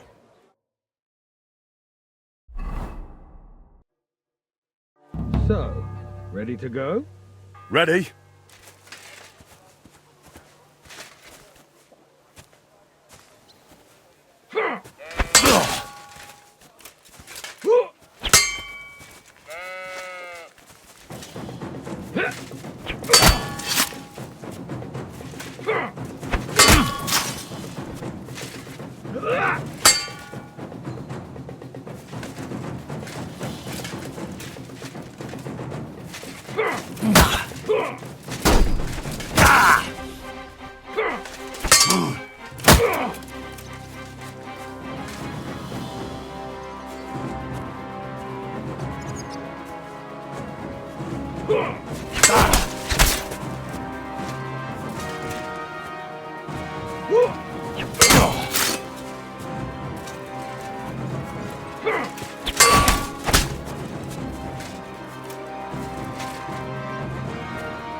Dear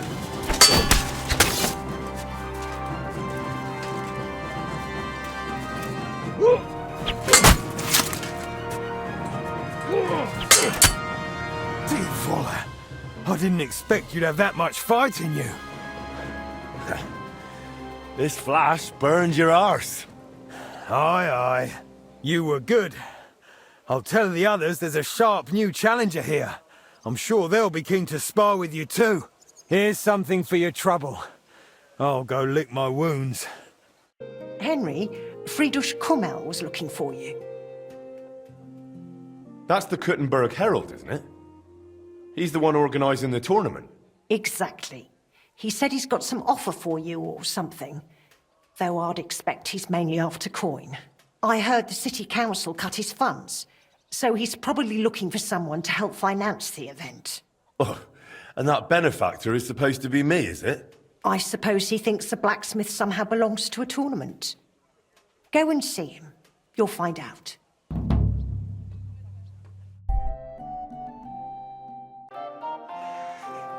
Word reached me that you were in my smithy. Master Henry, glad to see you. What can I do for you? Well, as you know, I regularly organize one of the most prestigious events in Kuttenburg, the Kuttenburg Tournament. I know. So I thought we could join forces. You are an up-and-coming young blacksmith, and teaming up your smithy with the tournament... what do you say? It's a matter of prestige. It would surely bring you some customers. If you contributed to the tournament, I would be glad to mention everywhere that the Blacksmiths Guild appreciates our fighters and supports them.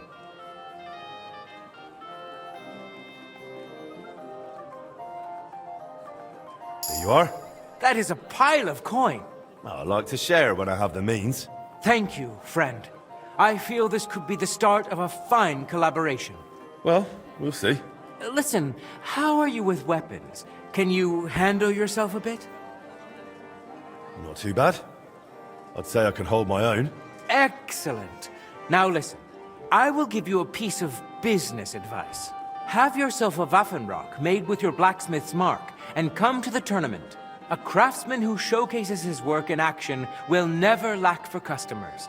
And if you happen to win, you will make a name for yourself in the town. Who could make such a Waffenrock for me? Stop by Taylor Tuchmacher. He's got a shop in the town hall quarter. And if you tell him I sent you, he will give you an even better price. Thank you. I'll think it over. Go with God. And thanks again for your help. How can I help you, stranger? Friedrich Kummel sent me. He said you could make me a Waffenrock with my forager's emblem. I'd like to wear it in the Kuttenburg tournament. No trouble at all. I can have it ready for you in no time. Aye, of course. Here you are.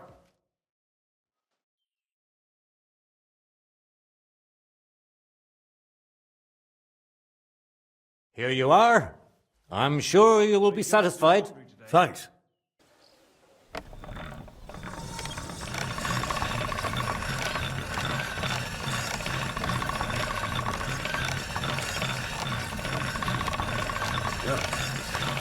Can't get any better than this.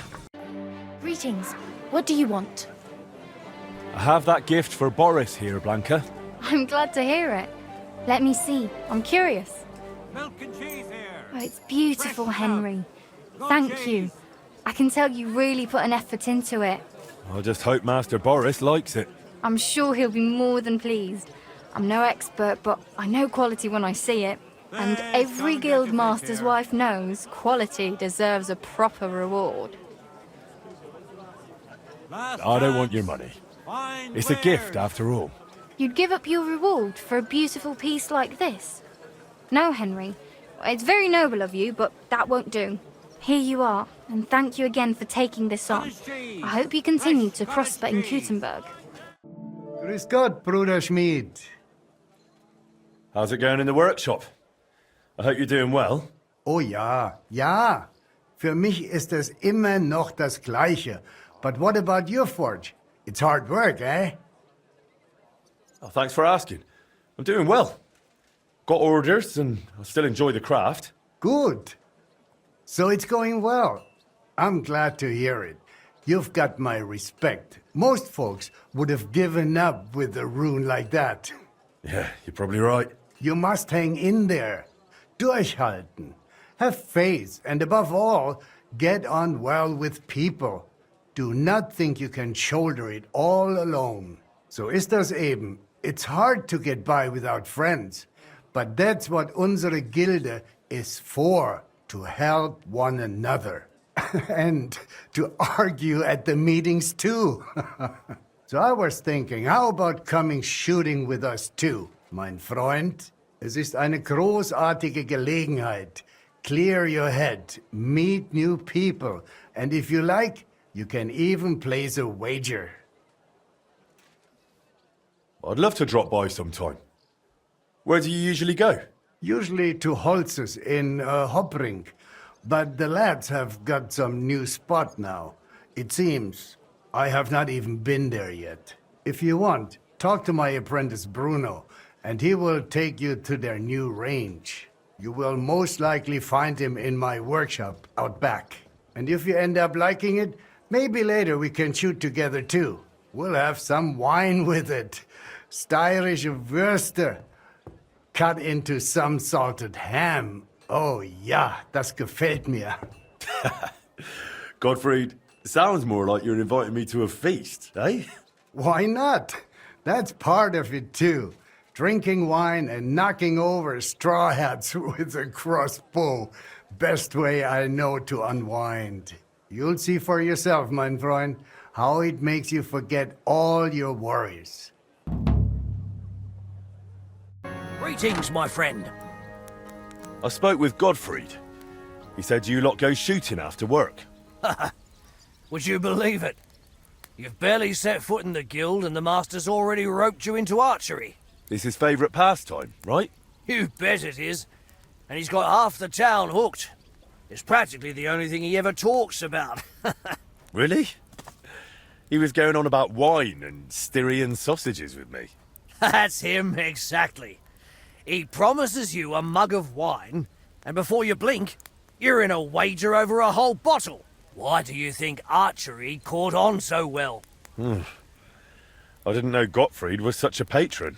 If that means he's happy to throw down coin for a bet, then yes, that's why I got into it too. It pays off better than those damned dice, and it scores points with the master. So you're just starting out? Something like that. But I reckon I can take you. Fancy a match? That's why I'm here. Where should we go? We found a new spot outside town. It's a good place to shoot and not too far. Some fellow called Raven from Bach runs the place. An honest sort. Get yourself a bow and we'll go and work the targets. Take...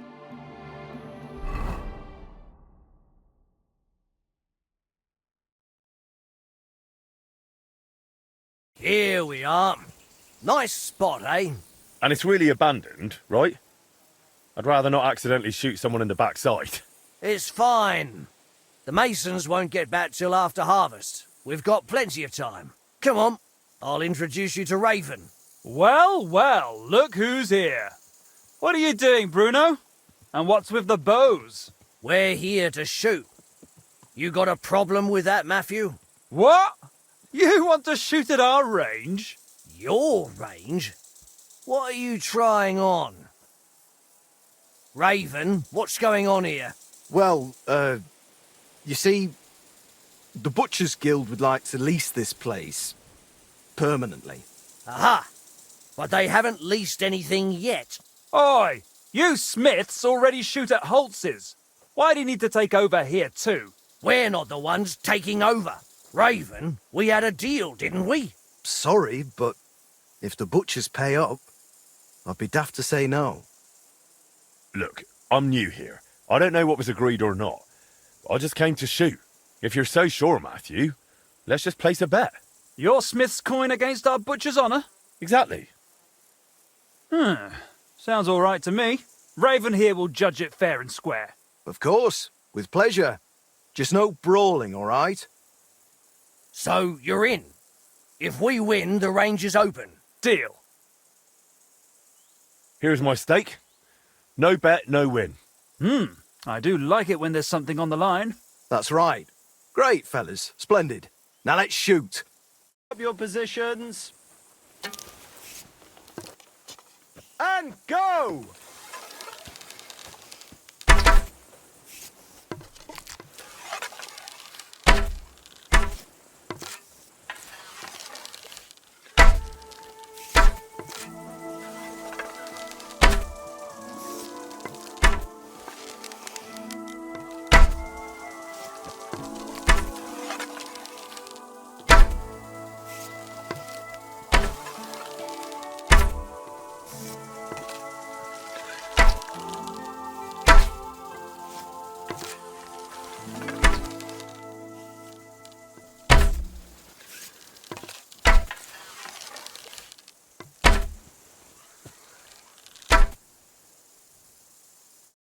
And it's clear, lads. By the look of the targets, the Smith Henry wins. Damn, I didn't expect you to flatter me like that. It's all that training and discipline. You mean that? Well, truth to tell, it's not been long since I first picked up a bow, but since then I've trained a lot. And it shows. Fair's fair. You won, the bet is yours. And the rest?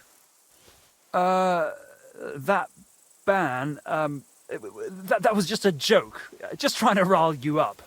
No offence, friends. Huh? Rile you up? You're free to come and shoot here. Just watch out. Why? Did something happen?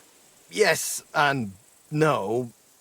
It's just not entirely safe around here.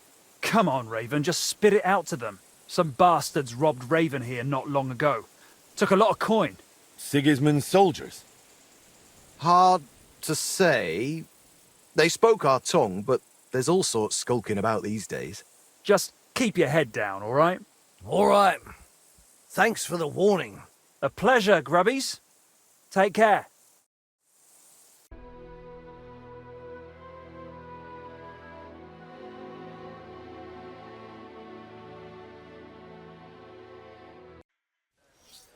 All right, tell me. What do you want to offer me? The deal of a lifetime. Allow me to introduce myself. Horst of Lischgau. I deal in rare weapons, artifacts, relics, real legendary pieces. And today, I've got something very rare for you. It'll make your eyes pop. The one and only Excalibur. King Arthur's sword. For a mere pittance. It can be yours. So, what do you say? Deal? Huh? Where'd you get it? From an ancient Jewish sage I met in Regensburg. He said he bought it off some nobleman from Albion. Seems he'd fallen on hard times. Excalibur and Arthur? You wouldn't happen to have the round table with it, would you? How do I know it's the real deal? Strange things happen in this world, and this is probably one of them. I've got no better explanation. All right. Maybe I'll get lucky and find the Holy Grail next. Exactly. You never know. I mean, one never knows. Only you should know the sword's not in the best condition. Some might say it's broken, but it'll forge up nicely. That's all right. I'm a blacksmith, aren't I? That's why I'm offering this to you, sir, and not just anyone. I'm glad we struck a deal. What can I do for you, Goodman? I came to ask you something, Master. Would you say you're more of a swordsmith or an ordinary blacksmith? I can forge anything. Just say what you need. Confident, I see. I like that. I recently became a member of the Kuttenburg Sword Fighting Guild. I don't want to brag, but I feel like I keep getting better. I used to fight using a sword from Master Matthias of Saz. Only, as I'm sure you know, he's a bit of a hothead. The other day, after a duel, we got in a bit of a quarrel. He accused me of using illegal techniques, and now he won't talk to me. Not even when I came to him to have new equipment made. A new dueling sword. Would you be so kind and forge it for me? I'll pay you handsomely. But Matthias isn't the only swordsmith in town. I won't go to the Germans with this. They have their own guild and they don't make deals with ours. Those are the rules. But you, on the other hand, a proper Czech blacksmith. And a handy one. You could forge it for me, couldn't you? All right. I'll forge the dueling sword for you. Thank you for this. But based on your reputation, I've got high expectations of you. So do your best. I wouldn't do it any other way. When you're done, please bring it to me. I'm usually at our guild house near Adam's Baths.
Well, this one's gonna need some more work.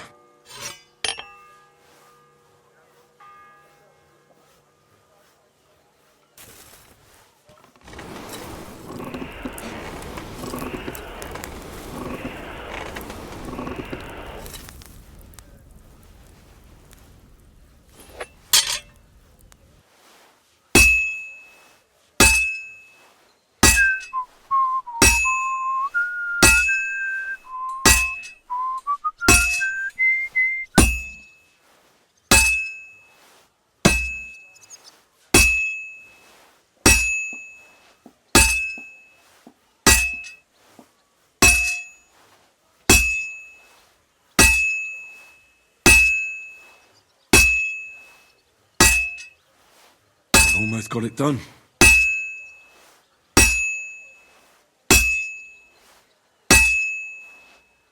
And that's that.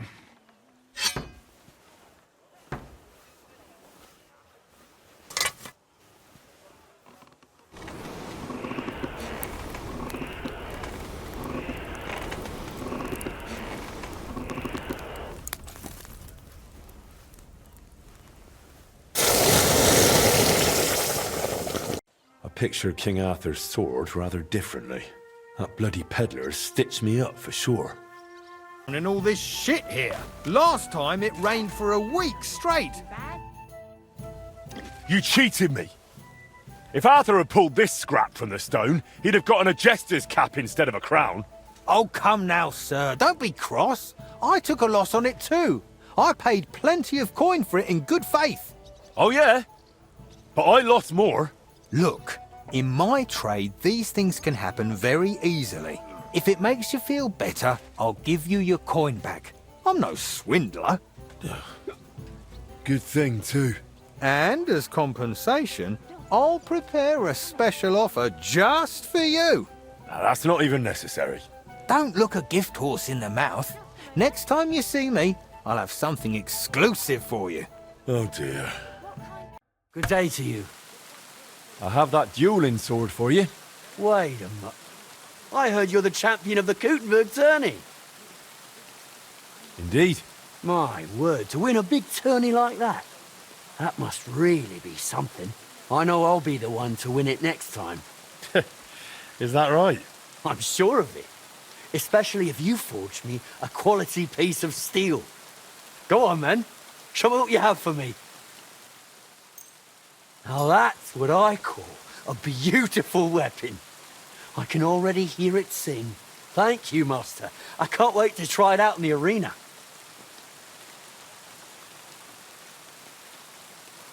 You can try it out with me. Thanks for the offer, but I have to politely decline. I don't have what it takes to match the strength of a blacksmith like you. Next time, perhaps. Nonetheless, here's your well-deserved reward. And I hope I don't cross swords with you in the first round at the next tourney. Farewell. How can I help you, good wife? My husband owns a couple of very fast horses. Sometimes we go riding together, but he's always faster than me. So, I wanted to ask you, could you make me some horseshoes that will make my horse fast as the wind? To beat your husband in a race? Aye, something like that. I'll pay you handsomely if you put in an effort. Very well. I'll forward you a set of horseshoes so light, your horse will barely feel them. Thank you, Master Blacksmith. I'm glad I have something to look forward to, now that life at home isn't worth a damn. What's the matter? My husband, Gerd, he had this beautiful sword forged to make his neighbor jealous. Only ever since then, he doesn't care about anything else. He carries it around wherever he goes, always admiring it.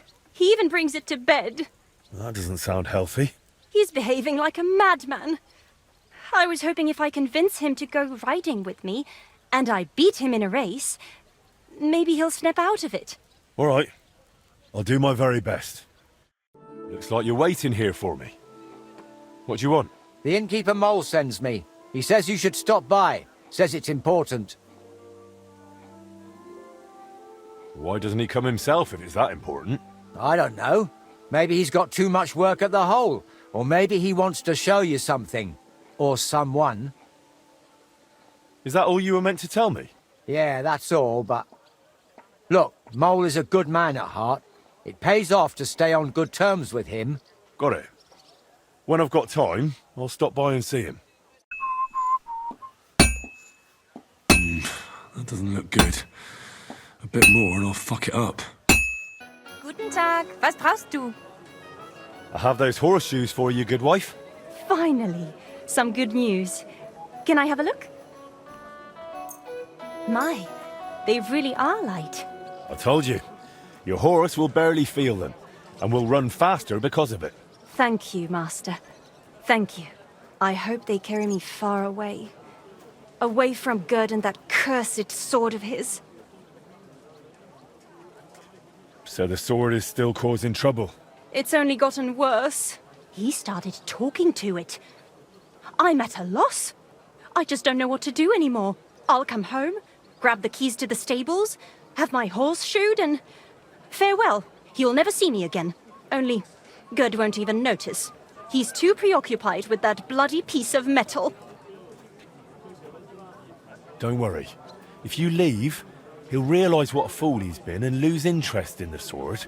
You'll see. You think so? I'd say he'd go looking for you very quickly. After that, you can challenge him to a race. Shake him up a bit. You'll be at an advantage with those new horseshoes, so you can punish him for his neglect. I hope you're right, Blacksmith. Thank you again. You're not just handy, but wise too. Wisdom is part of the trade. Here is your reward. And I really appreciate your words of encouragement. I hope Gerd realizes something's wrong once I'm gone. They say you wanted to talk to me about something. Yeah, I did, Blacksmith. And about that new smithy of yours. How's it going? Well, I'm trying, but it's tough. Why'd you ask? Look, you're not entirely new here. You know Chenyek and the rat, so you already know how things work, right? What do you mean by that? Simply, you know this quarter doesn't exactly have the best reputation, and I wouldn't want any misunderstandings. Stop beating around the bush. What misunderstandings? No offence, mate, but you've got coin, and you're mingling with the bigwigs from the upper town, while the locals here live hand to mouth, and the last thing they need is the councillors poking their noses in.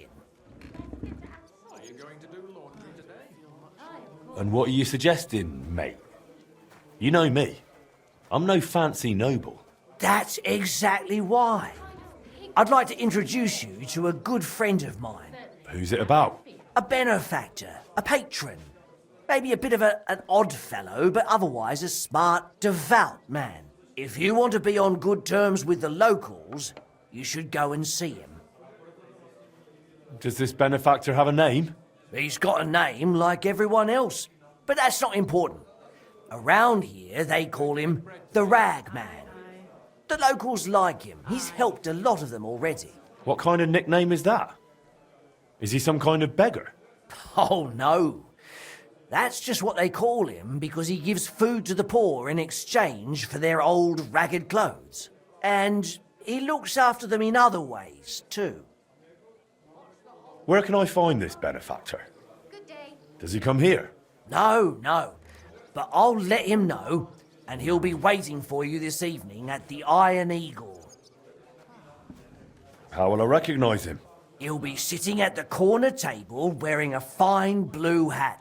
You won't mistake him. All right, I'll think it over. But now I'll go. By all means, do as you think best. What are you here for, friend? I'm looking for someone who's up for a friendly duel.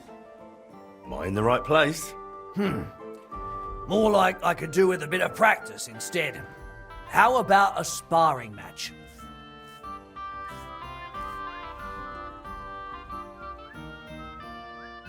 All right, let's get to it.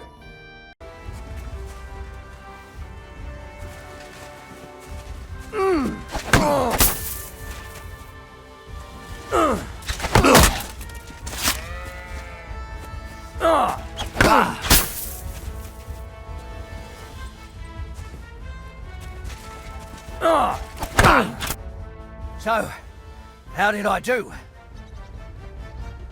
You're dragging your front foot a bit. Every time you draw back, you leave that leg too far forward.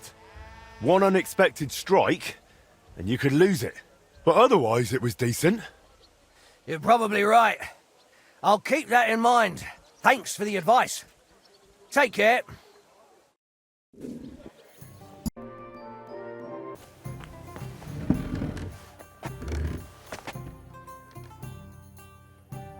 Excuse me, I'm looking for a man here. They call him the Rag Man? And what do you want from him? So you know him? Or are you him? I won't keep you in suspense. I'm him. I've been waiting for you, Master Blacksmith. I wanted to talk to you about a few things. What's this about? You know, setting up that smithy was a good idea. I like when someone has the courage to follow their dreams. The future belongs to those who believe in their dreams. You just mustn't underestimate the raw reality. You've settled in a quarter full of outcasts and poor folk who haven't been as lucky as you. I understand. Mole already hinted at something. Are you trying to warn me? Is there some threat? No, nothing's happened. Not yet. Not yet? Look, I know you're trying to please the guild. That's good. But you mustn't forget your neighbors either. As they say, the shirt is closer to the skin than the coat. If you help those poor folk, and I don't mean with coin, but by pulling them out of the shit, they won't give you trouble later. And they might even come to like you. Understand, we're talking about people here who are at rock bottom. But the town belongs to them just as much as to those at the top. And maybe even more. I get it, but I've already heard this from Chenyek. You know him, right? Chenyek's a rebel. He means well, but in the end he'll get burned. There are better ways. You give people food in exchange for old rags. You think that's clever? My goal is to give the worthless a new purpose. And believe me, I'm not doing it in vain. One day, when we know each other better, I'll share my secret with you. But what do you need from me right now? Me, personally? Nothing. A gifted artist has got into trouble, and without our help, it'll crush him. And it would be a damned shame to waste his sculpting talent. If you help him, it will be a fine start to our further cooperation. What do you say? So tell me, what happened to him? He was just unlucky. Young Damien is an example of how easily an honest man can slip. Didn't you say he's an artist? Yes, he recently came to the city to create a Calvary for the Kuttenburg Mint. Truly a beautiful piece. And that's precisely the trouble. He can't finish it. But he also knows if he fails, he'll be reduced to beggary. And desperation leads to desperate acts. Did he get mixed up with the underworld? Almost. He wanted to hire old Wolf to rob Adam Velvar, with who he was lodging. You see, Velvar has a very pretty wife, who he guards jealously. He accused Damien of seducing her and nearly strangled him. Imagine! The lad had to jump out of the window to get away. Really? Luckily, he survived, but he left all his belongings behind. And now, without them, he can't finish his commission. And did he do it? Did he seduce the woman? I don't know. But what I do know is that Velvar goes to a dodgy bathhouse girl, so he's hardly one to preach about morals. And Damien surely doesn't deserve to have the suspicions of one jealous husband ruin his promising future. You're right. I'll give him a second chance too. Something similar happened to me recently at Trotsky. So, let's help him get his things back so he can finish his work. What do you suggest? We'll divide the work. You'll go to Velvar's for Damien's things, and I'll handle the rest. How am I supposed to do it? At night, it'll be easier. But during the day, you can have a word with Velvar, and no one will suspect you. What if it doesn't work? Don't worry. I've got good connections. I'll make sure you're covered. Just be careful, no one gets hurt. All right. I'll help that poor fellow. Sum up what needs to be done? The townsman Adam Velvar threw the sculptor Damien out of his house, but his tools, and especially his drawings, were left behind. You should find everything on the upper floor of the house, in the large room with windows facing the street. If you manage to get them, bring the things to Mole. He'll know what to do next. Is that all? Will that be the end of it? That's up to you. I try to help where it makes sense. You'll have to decide for yourself if it makes sense to you. And if it does? Then I'll leave you a message with the innkeeper. And I'll trust I wasn't wrong about you, friend. Have there been any orders? There have. A woman stopped by, saying she needs a new axe. Her old one fell apart, so she hopes one from you will be better. I'll forge it. Wonderful. Once you're finished, bring it to me.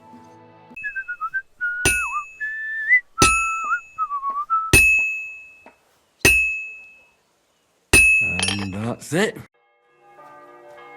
I'm finished. Great. Let's see. Great work, Master.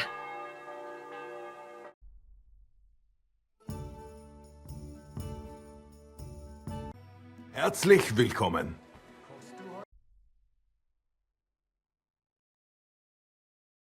Good afternoon. I brought the sculptor's tools and sketches for Damien. Damn, you're good. And do you even know the lad tried to rob me? No, I didn't know. He was damn lucky I didn't break his thieving hands right then. Then he wouldn't be sculpting much anymore. Yeah. But he's a good lad. It'd be a shame to waste him on thievery. Thanks to you, maybe he's got a better future ahead.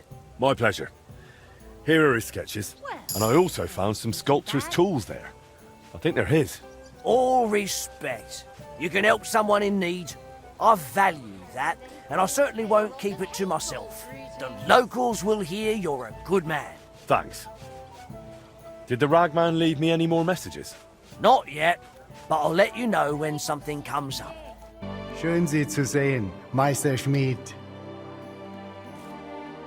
So, will you finally speak with me about that broken clock of yours?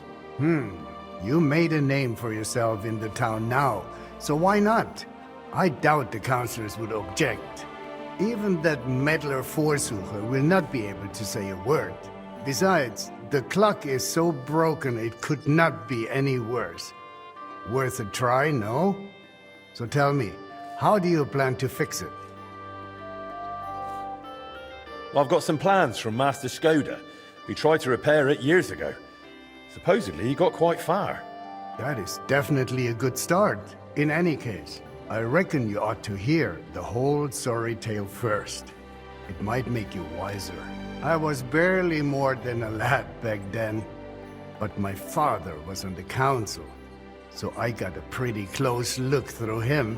One day the mechanism just suddenly stopped, and it has stood still ever since, nearly 30 years now. What I still remember, your guild rather boldly telling my father and the other councillors that there was no need to call in anyone from abroad. They said we would save coin if our own people handled the repairs, but it went as it usually does. They botched it? They never even got round to the repairs.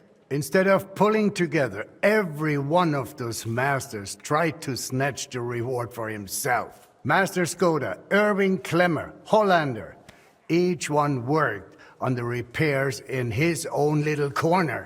No wonder the councillors lost patience and finally sent for the Italians from Padua. Though that did not end well either. They made it even worse. If only that were all. I only know what my father told me. They demanded all the plans and acted like they were the finest masters around. Yes, yes, we'll do it. No trouble at all. They also asked for a fat advance. 2 weeks later, they were boozing through every tavern in the city and lazing about in the bath by day. When the bailiff reminded them they ought to get started on the repair, they almost took offense.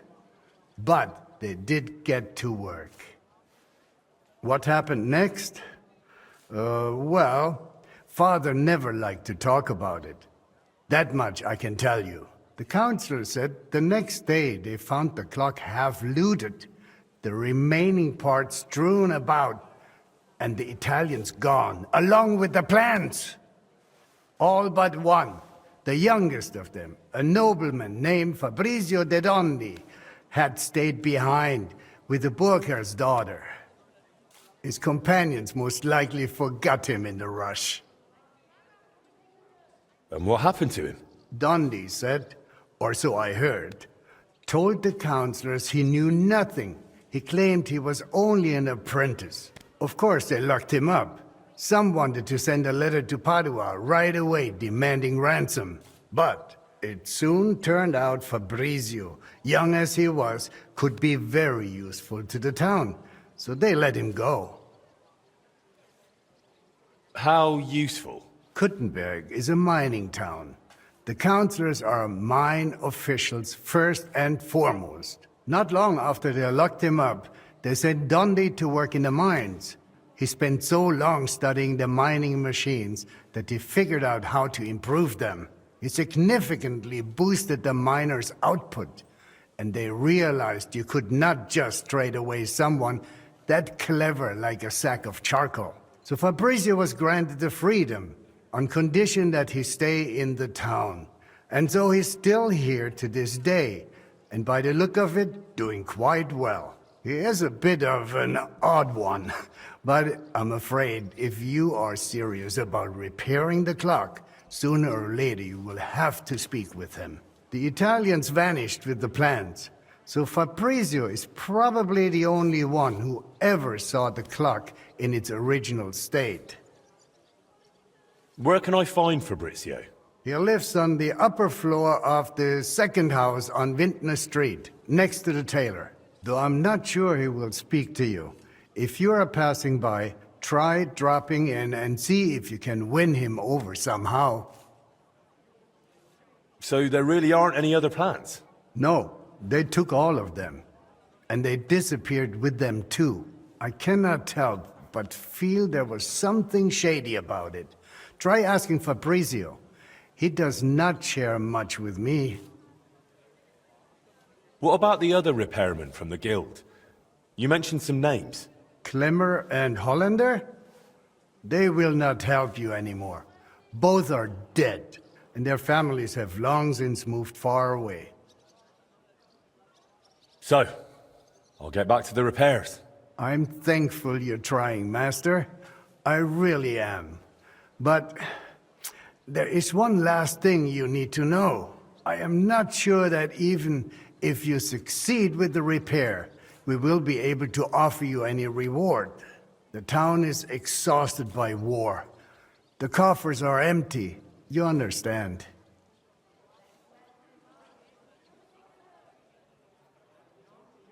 Surely some sort of reward could be found.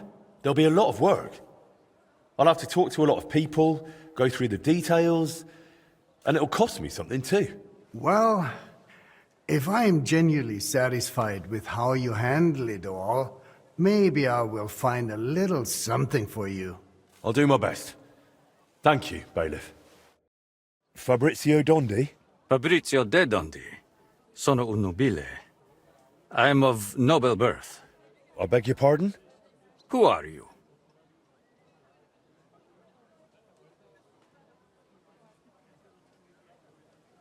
I'm Henry of Skalitz. I've come to you as one scholar to another. And what do you expect from our meeting? Enlightenment. A spark of knowledge to illuminate both our minds as long-sought thoughts finally meet. Though I must add, in the tradition of the ancient Romans, above maiori discit arare minor.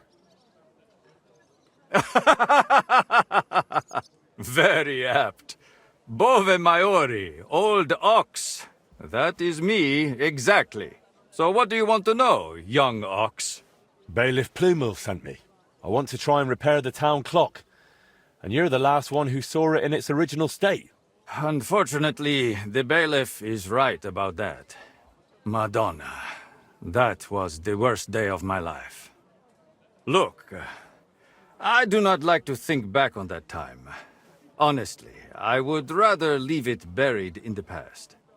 What even makes you think you can fix the clock and convince the bailiff to trust you? I recently took over the forge of Old Master Skoda and found out he and my father were working on repairing the clock. It was 20 years ago, and it seems they got quite far. I even found their diagrams for the components. So, if you have the plans, why do you need me? Because you're the only person in Kuttenburg who saw what the clock looked like back then. The one they were trying to repair based on those plans. And you've made a new life for yourself in this town. A comfortable life. So, maybe you owe it a little something. You may be right. And I suppose you have plenty more questions. Go on, ask.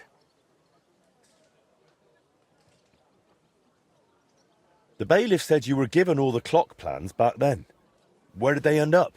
In Padua, most likely. Look, I had no idea what they were up to. I was the youngest. They did not trust me with anything. You've probably heard how those swindlers ruined me. Cazzo! Luckily, the Lord gave me a decent memory. It is all up here, in my head. Down to the last cog. Would you be able to share those plans with me? Maybe recreate them from memory? Perché? It would be pointless work. They'd help me with the repairs. They would not. Sadly, after the sabotage by my unruly countrymen, fixing the clock will take more than old plans. So what exactly do I need to repair the clock, aside from your expertise? You will need a mechanism called an astrolabe. Its measurements are transferred via a gear train to the main mechanism, which sets the movement in motion with a folio and weights. Without that astrolabe, the heart of any clock, all other work is futile, and crafting one is no easy task. I've got the heart of the clock.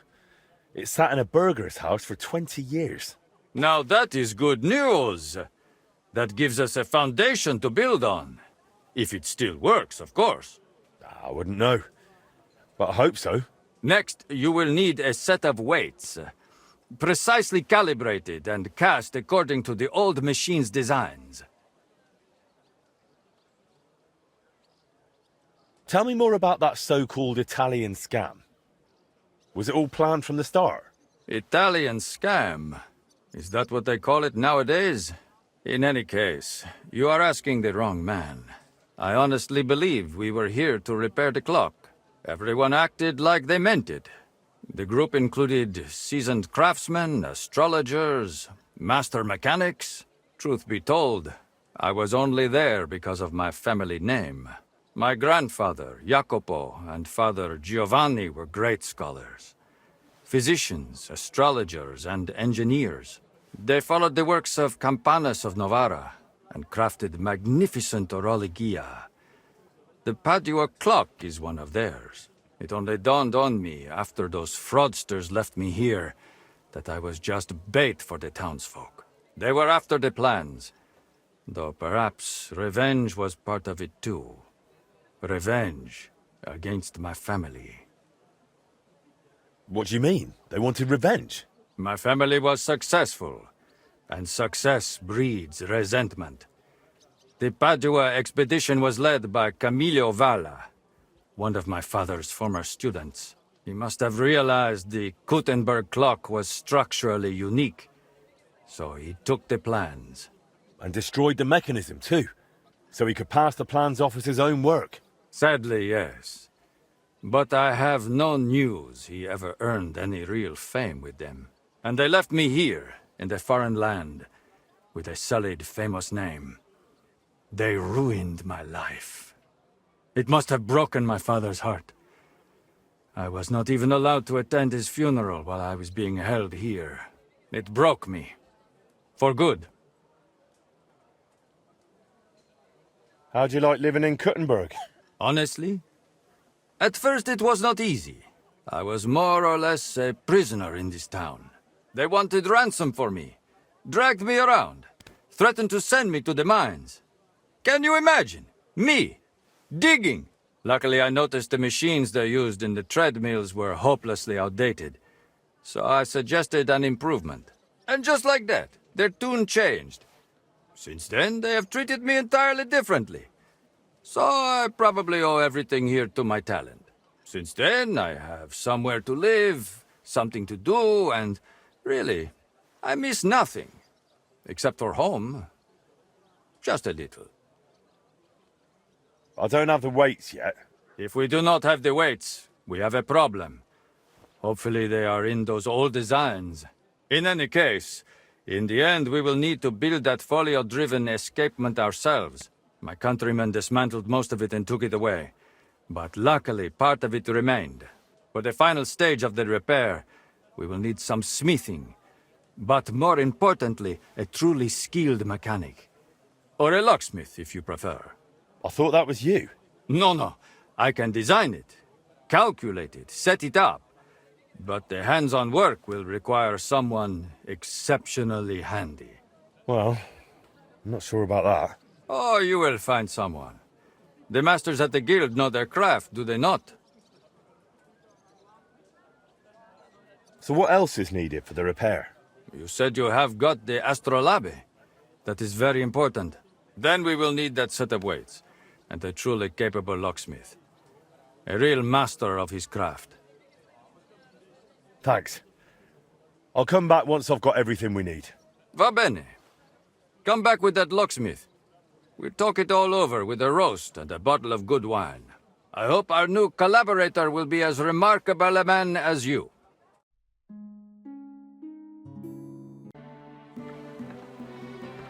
Did you look through those documents from your husband's estate? Yeah, it was hellish work. So many sketches and doodles. I couldn't even tell what half of them were supposed to be. Even the parchment alone must have cost a fortune. I've no idea where the old man kept getting it. And did you find anything that might relate to the clock? Here's some calculations and diagrams. I don't understand much of it, but it looks like a set of weights. Thanks. I also spoke with one of those Italians who botched the repair back then. I heard one of them stayed behind. He's willing to help us. If you think he'll help. I'll leave it to you. Well now, if you need those weights cast, Eldris might be able to help. He's pretty pricey, and always up to his neck in work, But truth be told, I don't know any other founder in Kuttenburg. His workshop's just down by the stream, at the bottom of Hopbrink. Was möchtest du, mein Freund? I need something cast from you. Entschuldigung. I'd be happy to cast whatever you need. But right now, I just can't. Why not? We've got a contract from the town. Loads of work. The furnaces are running full tilt. Verdammte Scheiße. We don't even get to breathe. And then there is that Pushko. Who's Pushko? Mein Geselle. Apprentice.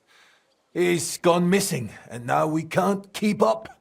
I sent him to Grund, zur Abmessung der Glocke, to measure the bell. I lent him my horse, so he'd be back quick. But he's still not returned. Seit 2 Tagen. Verdammter Kerl. And there's just no one to hire. And without people, I cannot cast a thing. What if I went and found that apprentice of yours? Wait a moment. Du bist der neue Meister. You're the new one at the guild. Eichner was talking about you, the capable one. You'll find Pushko for sure. Ich vertraue dir. If you find Pushko, the first thing you'll tell him is to cast whatever you want. Darauf gebe ich dir mein Wort. Did Pushko have anything valuable with him? Something that might make someone want to ambush him? Valuable?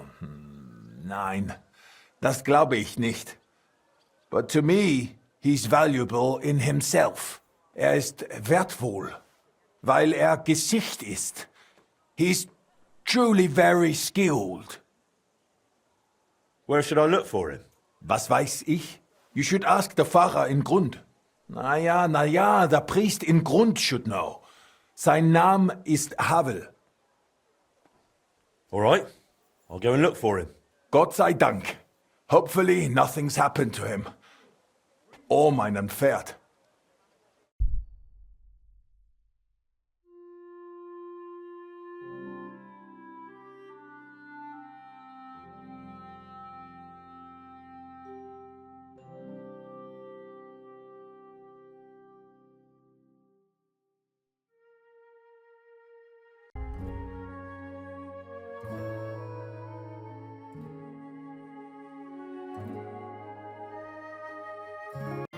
My God! Why are you all covered in blood? What do you want? I'm looking for the apprentice, Pushko, from Master Founder Eldris of Kuttenburg. I heard he was supposed to stop by to measure the bell. Aye, he was here. Came on a fine horse and did his job well. Climbed the tower and measured everything carefully. But then he went to the tavern. I warned him not to. Told him he shouldn't do that. He wouldn't listen. Why shouldn't he go to the tavern? Because he openly said he planned to play dice. And gambling brings misfortune. It seemed to weigh on his soul a bit afterwards, because he came to confess the next morning. And then? Then nothing. I went about my rounds in the village as usual. I did spot him later, walking towards that long forest, stretching from the charcoal burners all the way southwest to the Wolf Mountains. He was walking slowly, on foot, and for some reason, he was carrying a rope slung over his shoulder. What exactly did he tell you? I can't reveal that. What? Why? Well, essentially it was part of a confession, so I'm bound by the seal of confession. Well, in this case, you wouldn't actually be breaking the seal of confession. How so? The sacramental seal is, of course, inviolable. But in this case, you wouldn't be endangering the penitent. On the contrary, by speaking up, you might save his life. That's actually true. Pushko confided in me that in the evening he was playing dice with the woodcutters camped near the Wolf Mountains. And as the beer flowed, the stakes got higher until Pushko ran out of coin. But he still wanted to keep playing, so he wagered his horse and lost. But that wasn't his horse. Exactly. After confession the next morning, He told me it was a serious mess. I'm gonna find him. I just hope it's not too late. May all the saints stand by you. Pushko! Pushko! Hey! Eldris sent me! Life's beautiful! Don't do anything stupid! Pushko! Pushko! Eldris is looking for you! No one here either. He's not in this part of the woods. If he's gone and hanged himself, I'll be bloody furious. Pushko! Pushko! Damn it, Pushko, answer me! Hey! What if he really went and hanged himself? Pushko! Hey! Pushko! Answer! Nothing here. Bloody hell, where is he? Couldn't hang yourself from these trees anyway. I'll try a bit further in.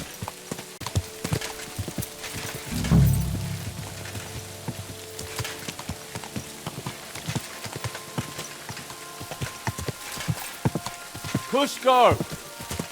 Pushko! Hey! Pushko, where are you? I hope I'm not too late. Pushko! Pushko! Pushko! Eldris is looking for you! No one here either.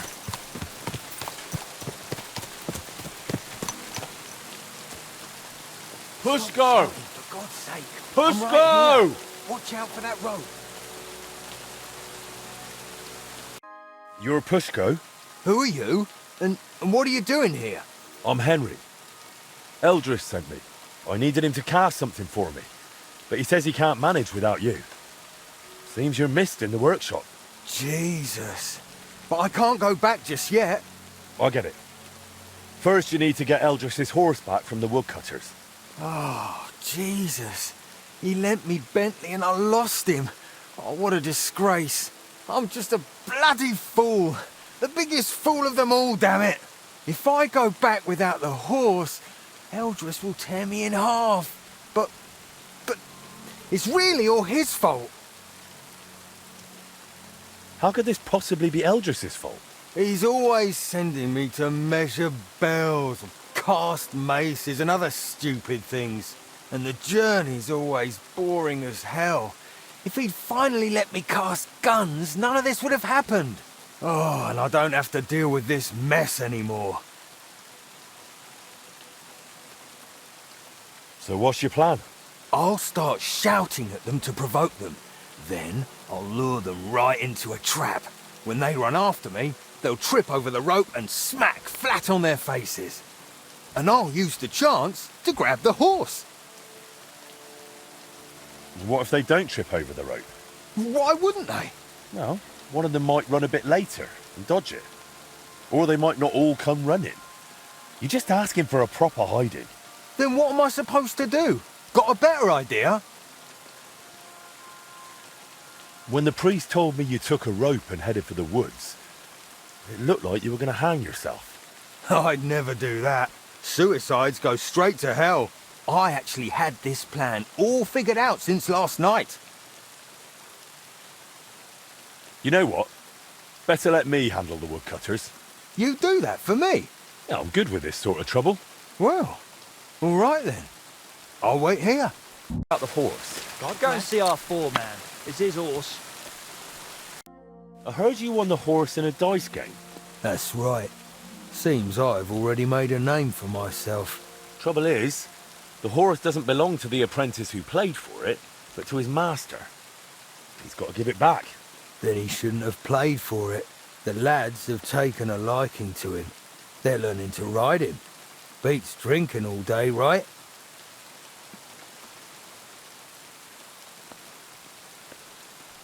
I'll buy him off you. Well, I won't say no to some groschen. Here you go.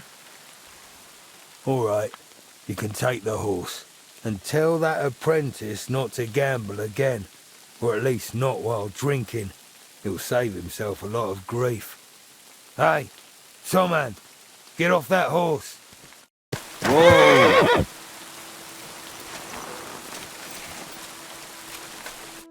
Here's Eldris's Bentley. Now you can go back without worry. Oh, you saved my neck, mate. Thank you so much. Let's get out of here quick before anything else goes wrong. Will you ride with me to Eldris? Sure. Let's go. At least it'll pass faster that way.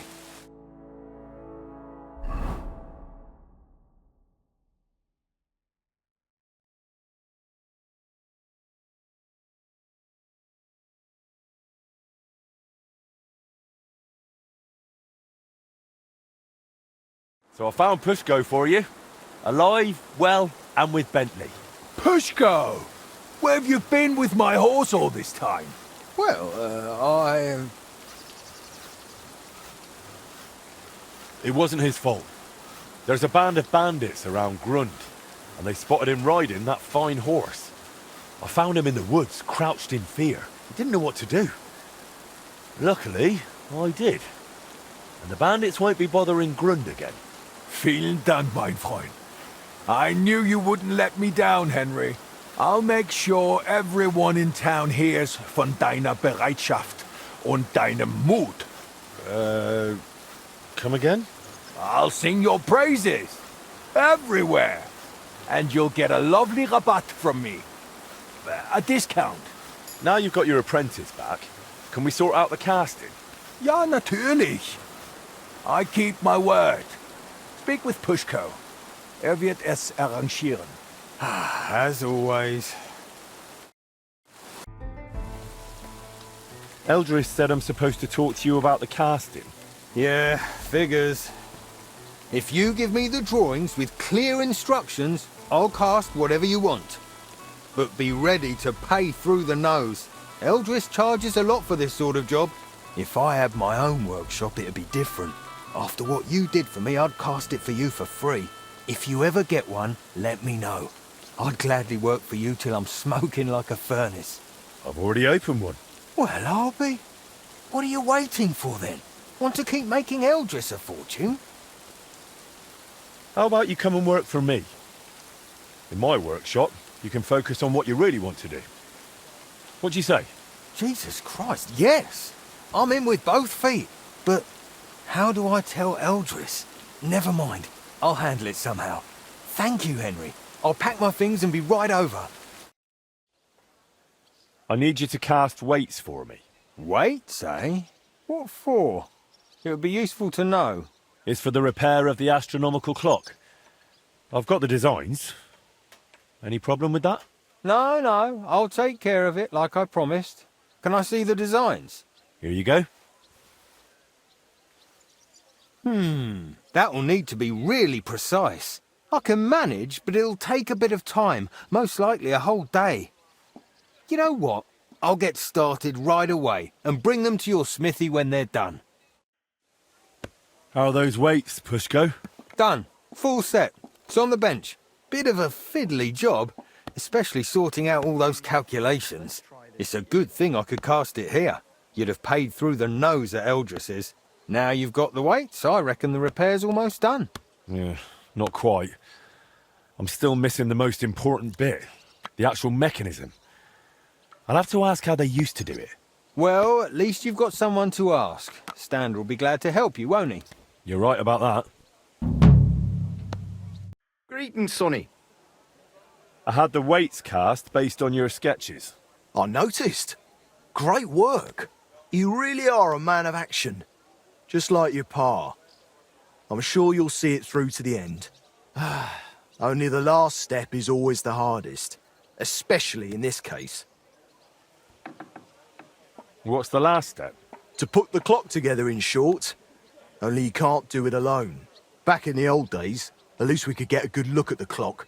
But I've heard since those Italians got involved, there's not much to look at. You made everything you could based on our old sketches, but you're still going to need someone who's seen the original machine. I know someone like that. One of the Italians stayed in Kuttenburg. Not voluntarily, but still. I spoke with him, and he said he remembers everything. The plans are in his head. And he said he'll help me.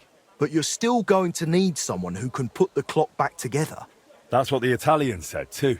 Someone handy who's seen and touched the clock from the inside. Someone who also happens to be the crookedest bastard far and wide. You have someone in mind, don't you? Aye. His name is Wolf.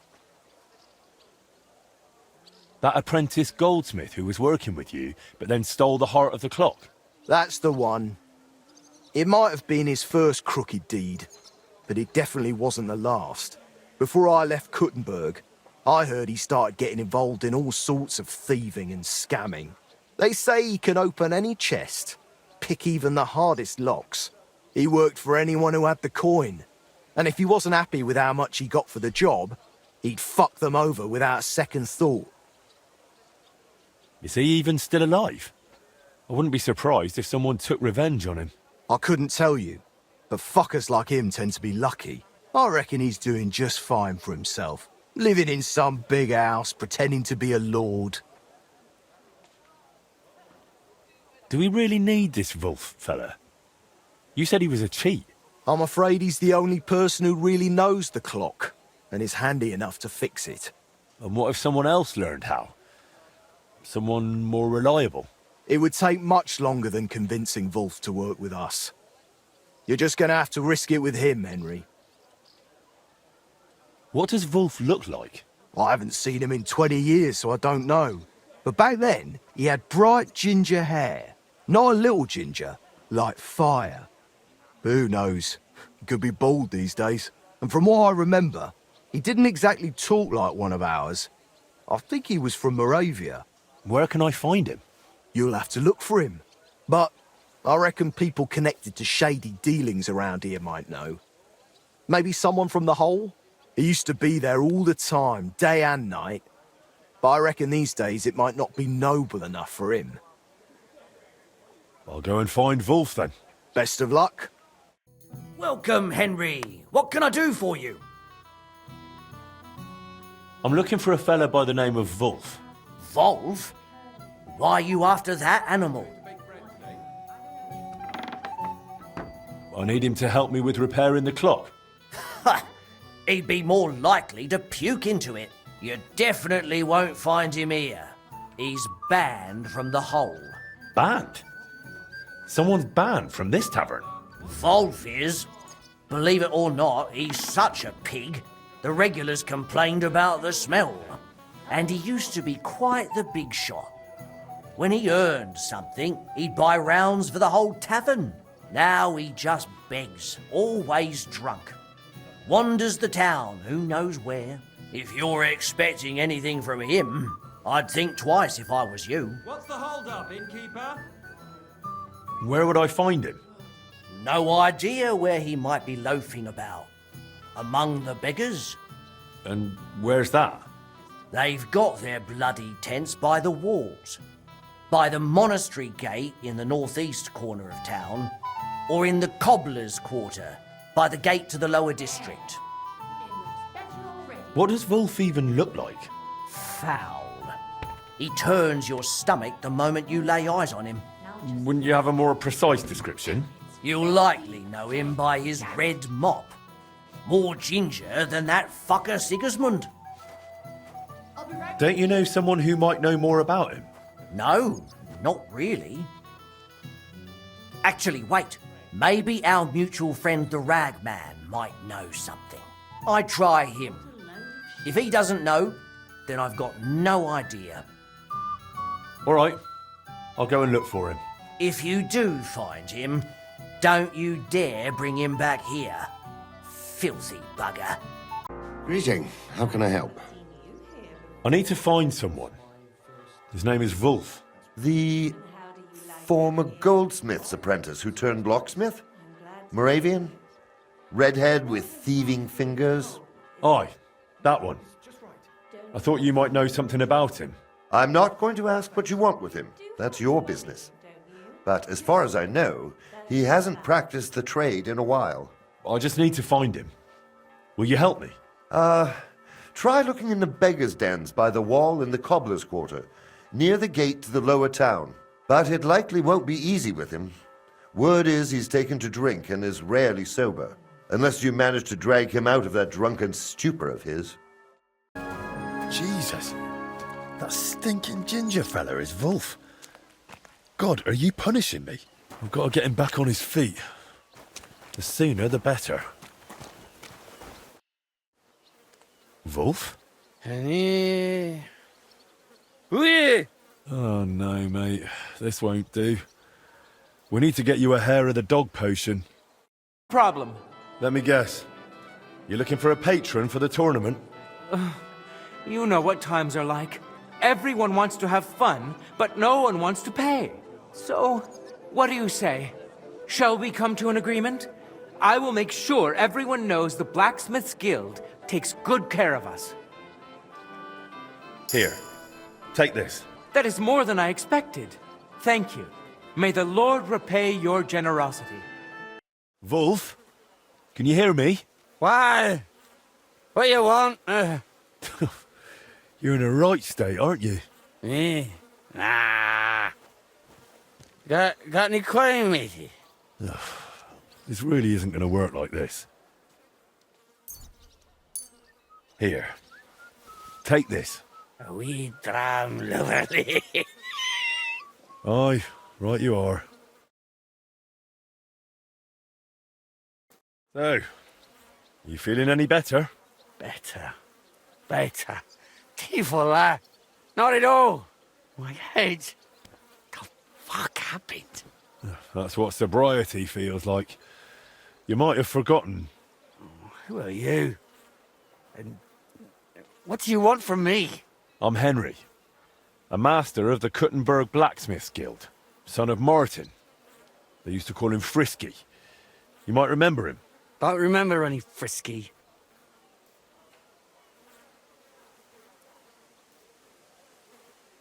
You betrayed him, and he smacked you for it. There were plenty like that. That's why I ended up here. So if you want to do the same, be my guest. Go ahead. I don't give a fuck anymore. He trusted you with building the heart of the Kuttenburg clock, and you stole it and sold it to Vetter. Oh, that. I remember now. Christ, it's been ages. I owed the Brotherhood, and I figured I could pay it off that way and somehow get the machine back. Only that didn't work. I had to start doing more things for them, more jobs, you get it? Otherwise, I really fucked everything up. Betrayed people who didn't deserve it. Why even deserve that punch? It's all my fault. I brought all this on myself. The bitchy!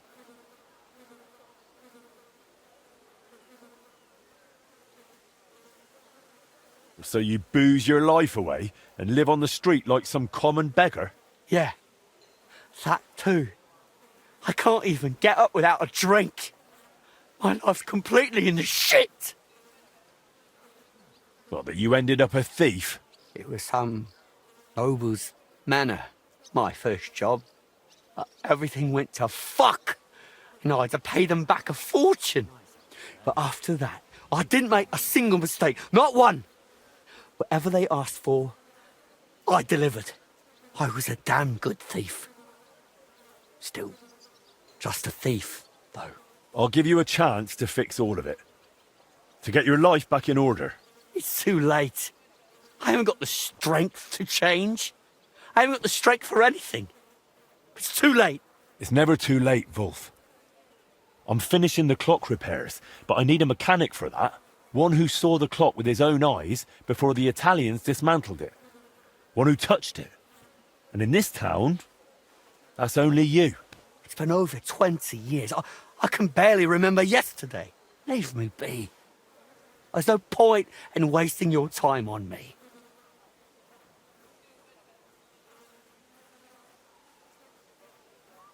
I'm offering you a helping hand here, Wolf. This might be your last chance to crawl out of the shit. And I think you can't afford to let that chance slip by. You think so? Well, it's true, I always did manage to push myself somehow. And when I had something tough in front of me, something damn near impossible, I said to myself, Wolf, you can do this, kurva. then kurva, I always did. There you go. And now you'll do it again. Maybe. Maybe you're right. But even if I took your chance, we're missing someone who could design the machine. Or are you saying you'd try it yourself? Not exactly, but I'm not worried. We'll go to one man who can help us, and together we'll pull it off. Wait. What man? He's one of those Italians hired by the town to repair the clock. An Italian? So a fucking swindler, do pice. He's no swindler. He was young, and they set him up, just like they did the councillors and the whole town. Besides, you're the last one who should be talking about swindlers. All right. I just can't stand Italians. Arrogant bastards, the lot of them. He was the last one to see the clock in more or less working condition. And he's a renowned inventor to boot. But we need him. So drop the prejudices. But before I introduce you, we'll clean you up, so you don't disgrace yourself. We're going to the baths. The baths? But I don't want to go to the baths. Come on, Wolf. The baths will do you good. Don't make me twist your arm. All right. If you say so. Let's go.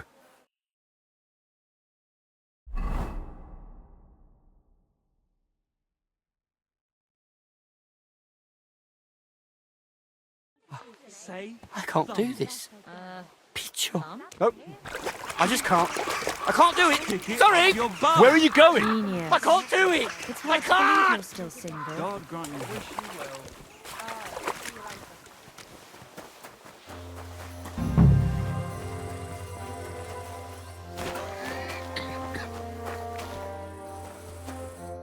You tried to run off. I don't want to go. What will those wenches say? They laugh at me. You think they're not used to dirt in the baths? You'll see. You'll feel better. I'm just so ashamed. Come on, Wolf. Don't be afraid. Don't you remember how you used to be? A real dandy. Nothing was too much for you. Maybe. Once. And it'll be that way again. You'll see. So don't be afraid and come along. And no more tricks this time.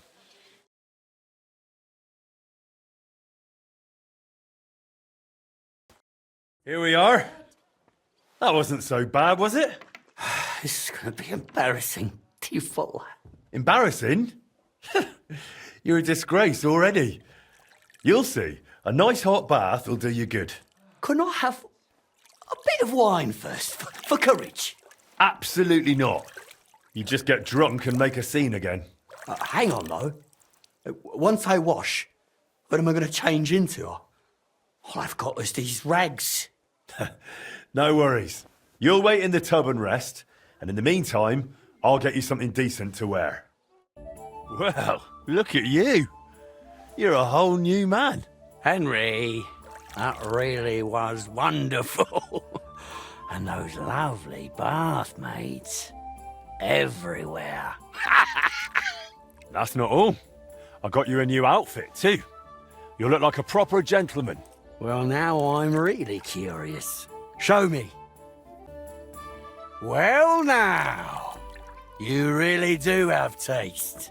It's just... Would you have something for the head, too? My hair's getting a bit thin.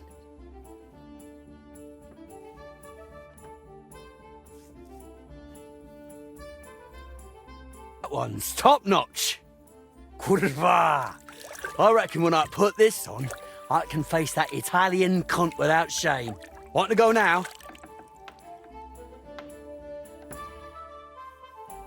Not yet. I need to sort something out first. Feel free to sit back and relax here. I'll be back soon. Don't know, picture. I've just got my own opinion about those fucking Italians. But all right. Let's give it a shot. Just try not to lose your temper with Fabrizio. You're supposed to work together, so make a good impression. What do you take me for? I know how to behave. I used to be a proper gent, with coin. Glad to hear it. The only thing is, maybe we should tidy up your hair and beard a bit first, eh? Why not? Let the wenches give me a little trim.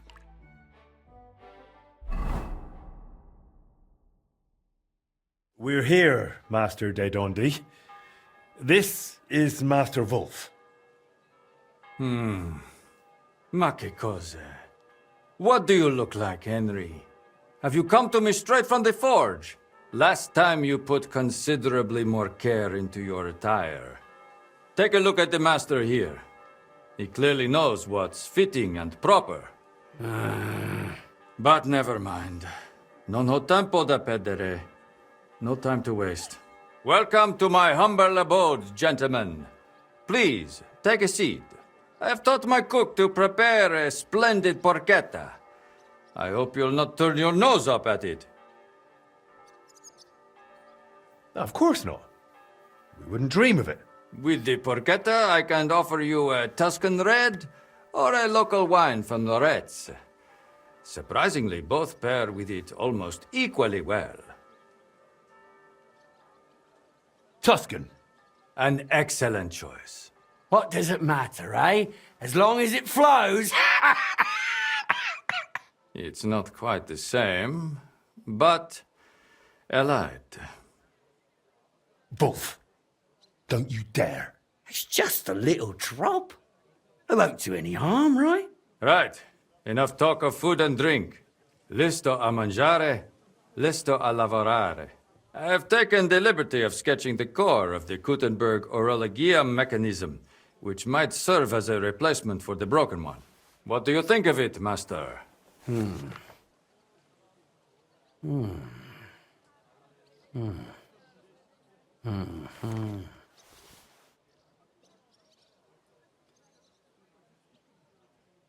It makes sense, but it's needlessly complex. And these two cogwheels here have too few teeth. The whole thing will end up running slow. Really? How do you know that? Because I've seen the old mechanism, and I remember it well, all right? I haven't drunk my brain away yet. I thought the gearing would be driven by the big wheel that's still in there. That big wheel has 365 teeth, exactly. I counted them. So if it's to run properly, these cogwheels have to be smaller. And there has to be 4 of them. You think so? This crankshaft here is also far too long. The cage is quite small, it wouldn't fit in, even sideways. Interesting observations. What do you think, Henry? I think Wolf's right. Course I am. You think I'm daft? No one said that. I look forward to discussing it all in detail over a fine meal. De maestro a maestro. Now, if you'll excuse me for a moment, I'll go and have everything arranged. One thinks better on a full stomach. Thank Christ. I'm so hungry I could eat a dog.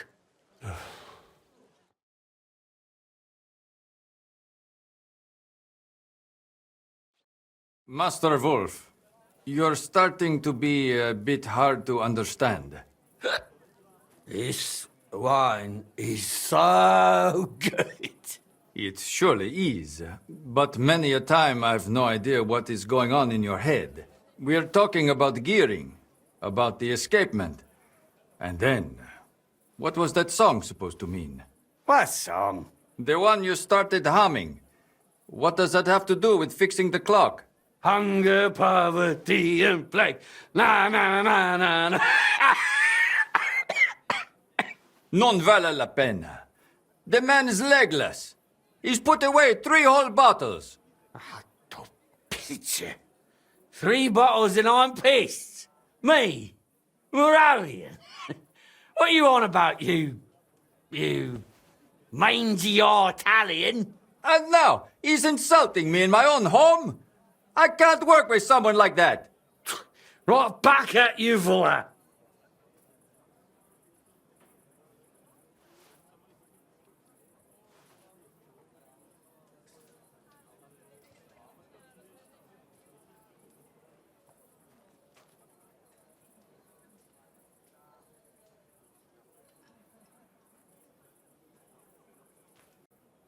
Listen, Wolf. You really don't want to make an enemy of me. Lately, I've become rather important around town. I'm in the guild, I've got ties to the council, to the bailiff. Can you imagine what would happen if my reputation were to suffer over some former sneak thief? I'd be furious. And when I'm furious, I like to get even. And I will. Are you really sure you want to test me? Want to see what happens? Hang on now. I didn't mean it like that. So, let's get one thing clear. Master Wolf here's done drinking, and he'll do everything Master Fabrizio asks of him. Got it? Got it. The master can sleep over there. We'll begin work on the escapement first thing tomorrow. I just fear, Henry, that it'll take a bit longer than planned, due to certain differences of opinion. Well, what can you do?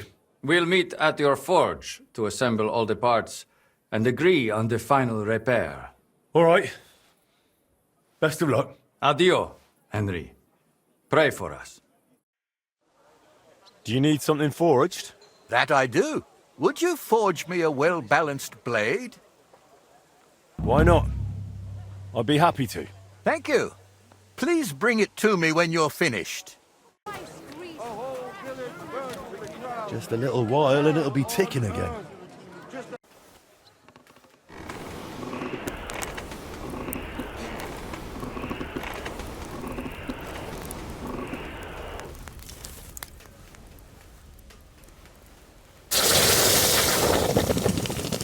Good day. What would you like? I have what you ordered. I'm excited. Show me. Just how I imagined it. Thank you. If you ever need anything else, you know where to find me. Gentlemen, are you done? Why else would we be here, eh? Everything's already laid out on the bench in the forge. Didn't you notice? I haven't looked it over yet. So does that mean we can speak to the bailiff about the repair? Well, not quite. We've had a bit of a mishap. I told you it was too long. I just wanted to shorten it a tad, is all. Wolf managed to break the escapement crankshaft. What does that mean? It means we don't have the crankshaft anymore without the proper crankshaft. Our mechanism is completely useless. Merda. That means it's buggered. What are we going to do? We'll have to make a new one. Or more precisely, you will have to help us. The crankshaft will need to be reforged according to the plans, which for you, as an experienced blacksmith, ought to be child's play. All right. Give me the plans and I'll forge it. Benissimo! That's the spirit. A crankshaft is basically a long, narrow rod. I've got the original one here that Wolf broke. You'll need it for reference. I'm no expert, but from a smithing standpoint, I don't reckon it's that different from forging a short blade. The only thing is, you don't need to sharpen it. The broken crankshaft is 4 inches too long, so forge a shorter one. Otherwise, it won't fit in the mechanism. All right. I'll get to it. Once you're done, that will mean we have everything. Come to us first, and then we'll be off to the bailiff.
This one's gonna need some more work.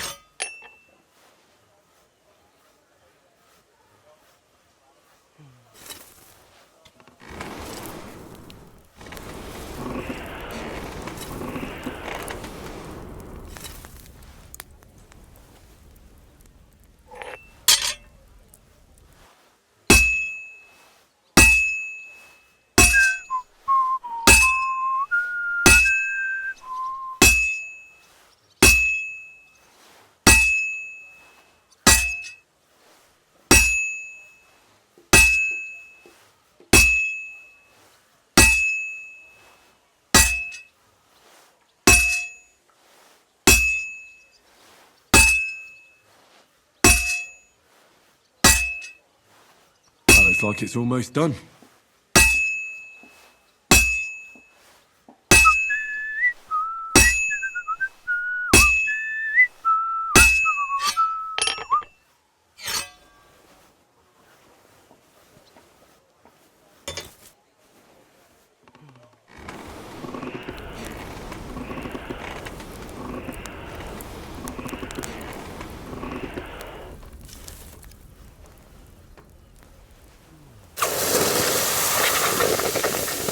Crankshaft's repaired, exactly to specifications.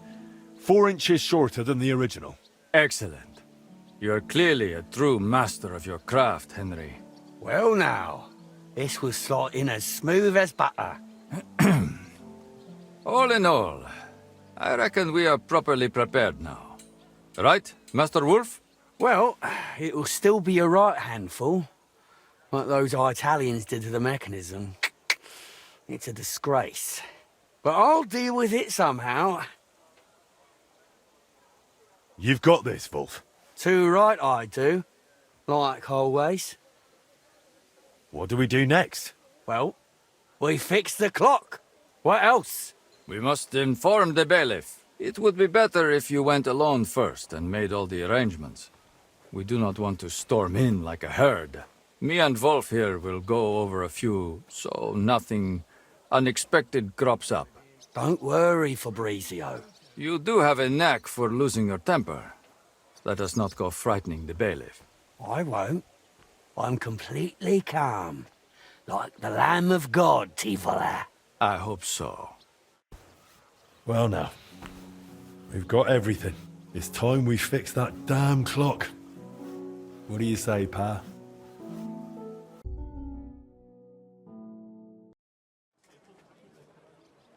I bring good news, sir. We've got all the parts, and we're ready to start fixing the clock. It's a bit late for that now, Henry. By the time we haul everything over, it'll be getting dark. Come and see me in the morning. That'll be the best time to start. Can we finally get started on that repair? Like I said, we've got all the parts. Well then, so it worked out in the end. Why wouldn't it have? I ran into Fabrizio a few days ago, and he told me it was difficult to get through to that new partner of his. Difficult how? Apparently, first chance he got absolutely shit-faced. Fabrizio had to hide all the bottles from him. Jesus. I'm gonna wring Wolf's neck. On the other hand, they did get the job done, like you said. So they must have found a way to work together. Let's hope so. Keep your chin up. You're done fine work, Master Henry. More than any of those so-called experts have in the past 30 years. Now, if you'll allow me, I'd like to lend a hand myself. At least symbolically, in the name of the town. I'll have Fabrizio and that mechanic of yours sent for, and we'll move the necessary parts from your forge to the town hall. I trust you're all right with that. Let's get to it. Sit down here with us. I'll have some refreshments brought while I see to the arrangements.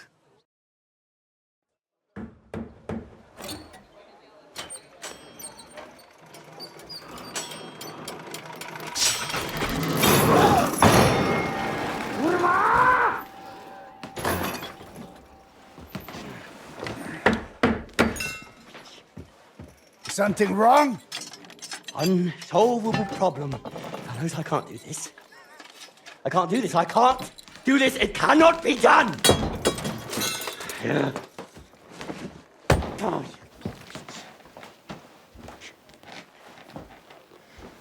You cannot unscrew this here.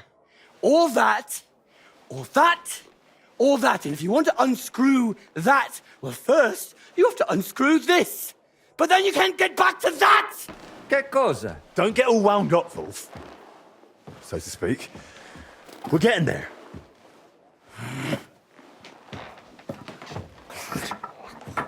One trap after another. Yeah!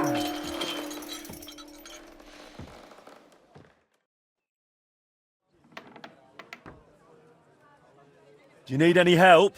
Wolf, do you remember what to do? Just like we said.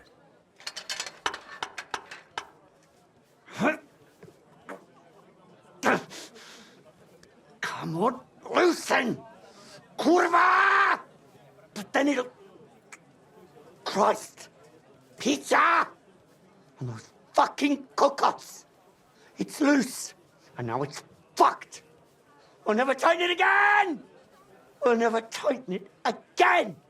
Christ, powerful that! This fucking machine! The pizza! Such godless words. Think of the baths! Sod the baths right now, Tivola!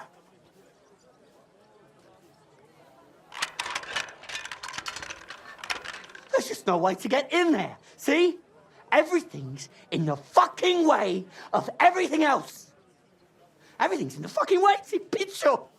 It's all in the fucking way! I'll take the whole thing apart, fellas. Just morire to pizza, kurva boží pizza, kurva neširity to pizza! No, you can't get in there. You just can't get in. Because it's this thing, this fucking thing I need to tighten. To pizza! Christa Maria Volle, fuck this to pizza! I'm done with the shit. I'm done. I won't do it anymore. I'm not doing it. Fellas, I'm out of here. To pizza, kurva, to pizza! This ain't normal. Kurva! I've had enough! Who can listen to this tirade? Wolf, you can do this. What's this now? So this here's... Pizza. Wolf? Give him time. Well then, he'd better get on with it, damn it. Or the councillors will have my hide. Right, everyone calm down, yeah? I just need to...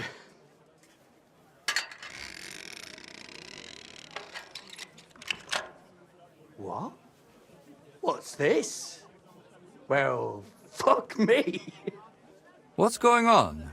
Fellas, I really didn't expect this, but I think we've got it. Really? You mean... you think... It clicked into place, Peter. It clicked, and it's no longer loose. Not here, not there. I think we can start it up, though, Peter! Cristo.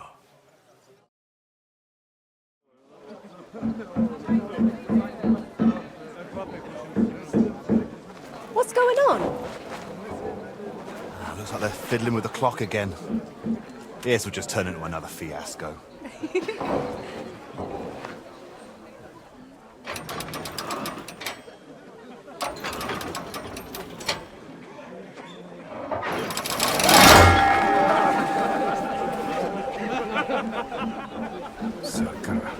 That lot is all we need. Well, now, somebody wants to secure the bailiff's staff for another term. This will be interesting.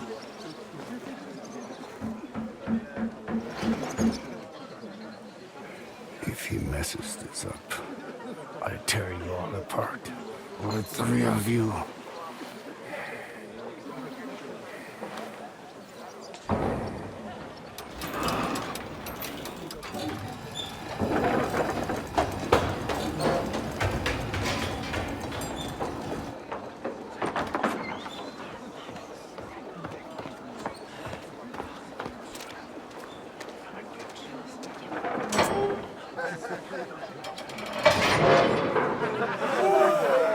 I'll kill him.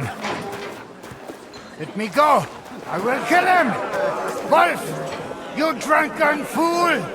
You're done! Calm down, do you hear? Easy. Your name will be mud in this town, and I'll make sure of it! We'll drive you out of this town with a whip!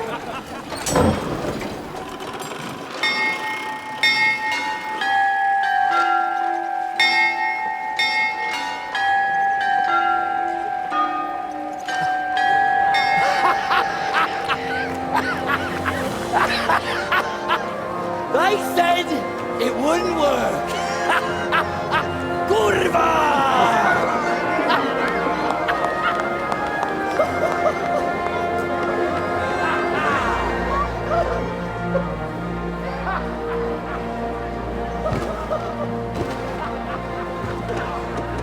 Hear ye, good people of Kuttenburg, your bailiff speaking. Craftsmen from all corners of the world, the renowned locksmith Wolf, the Italian inventor Fabrizio, and the member of our Smiths Guild, Henry of Skalitz, have heeded your pleas and repaired our beautiful clock.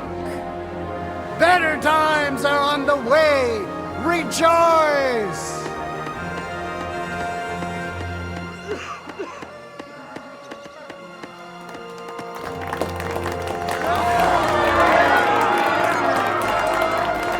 Hats off to you, Bruno. I really thought you failed.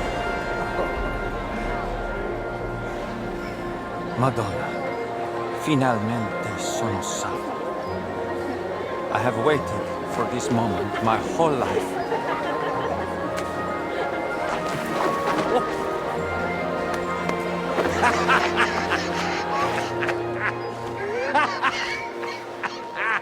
Good job, son.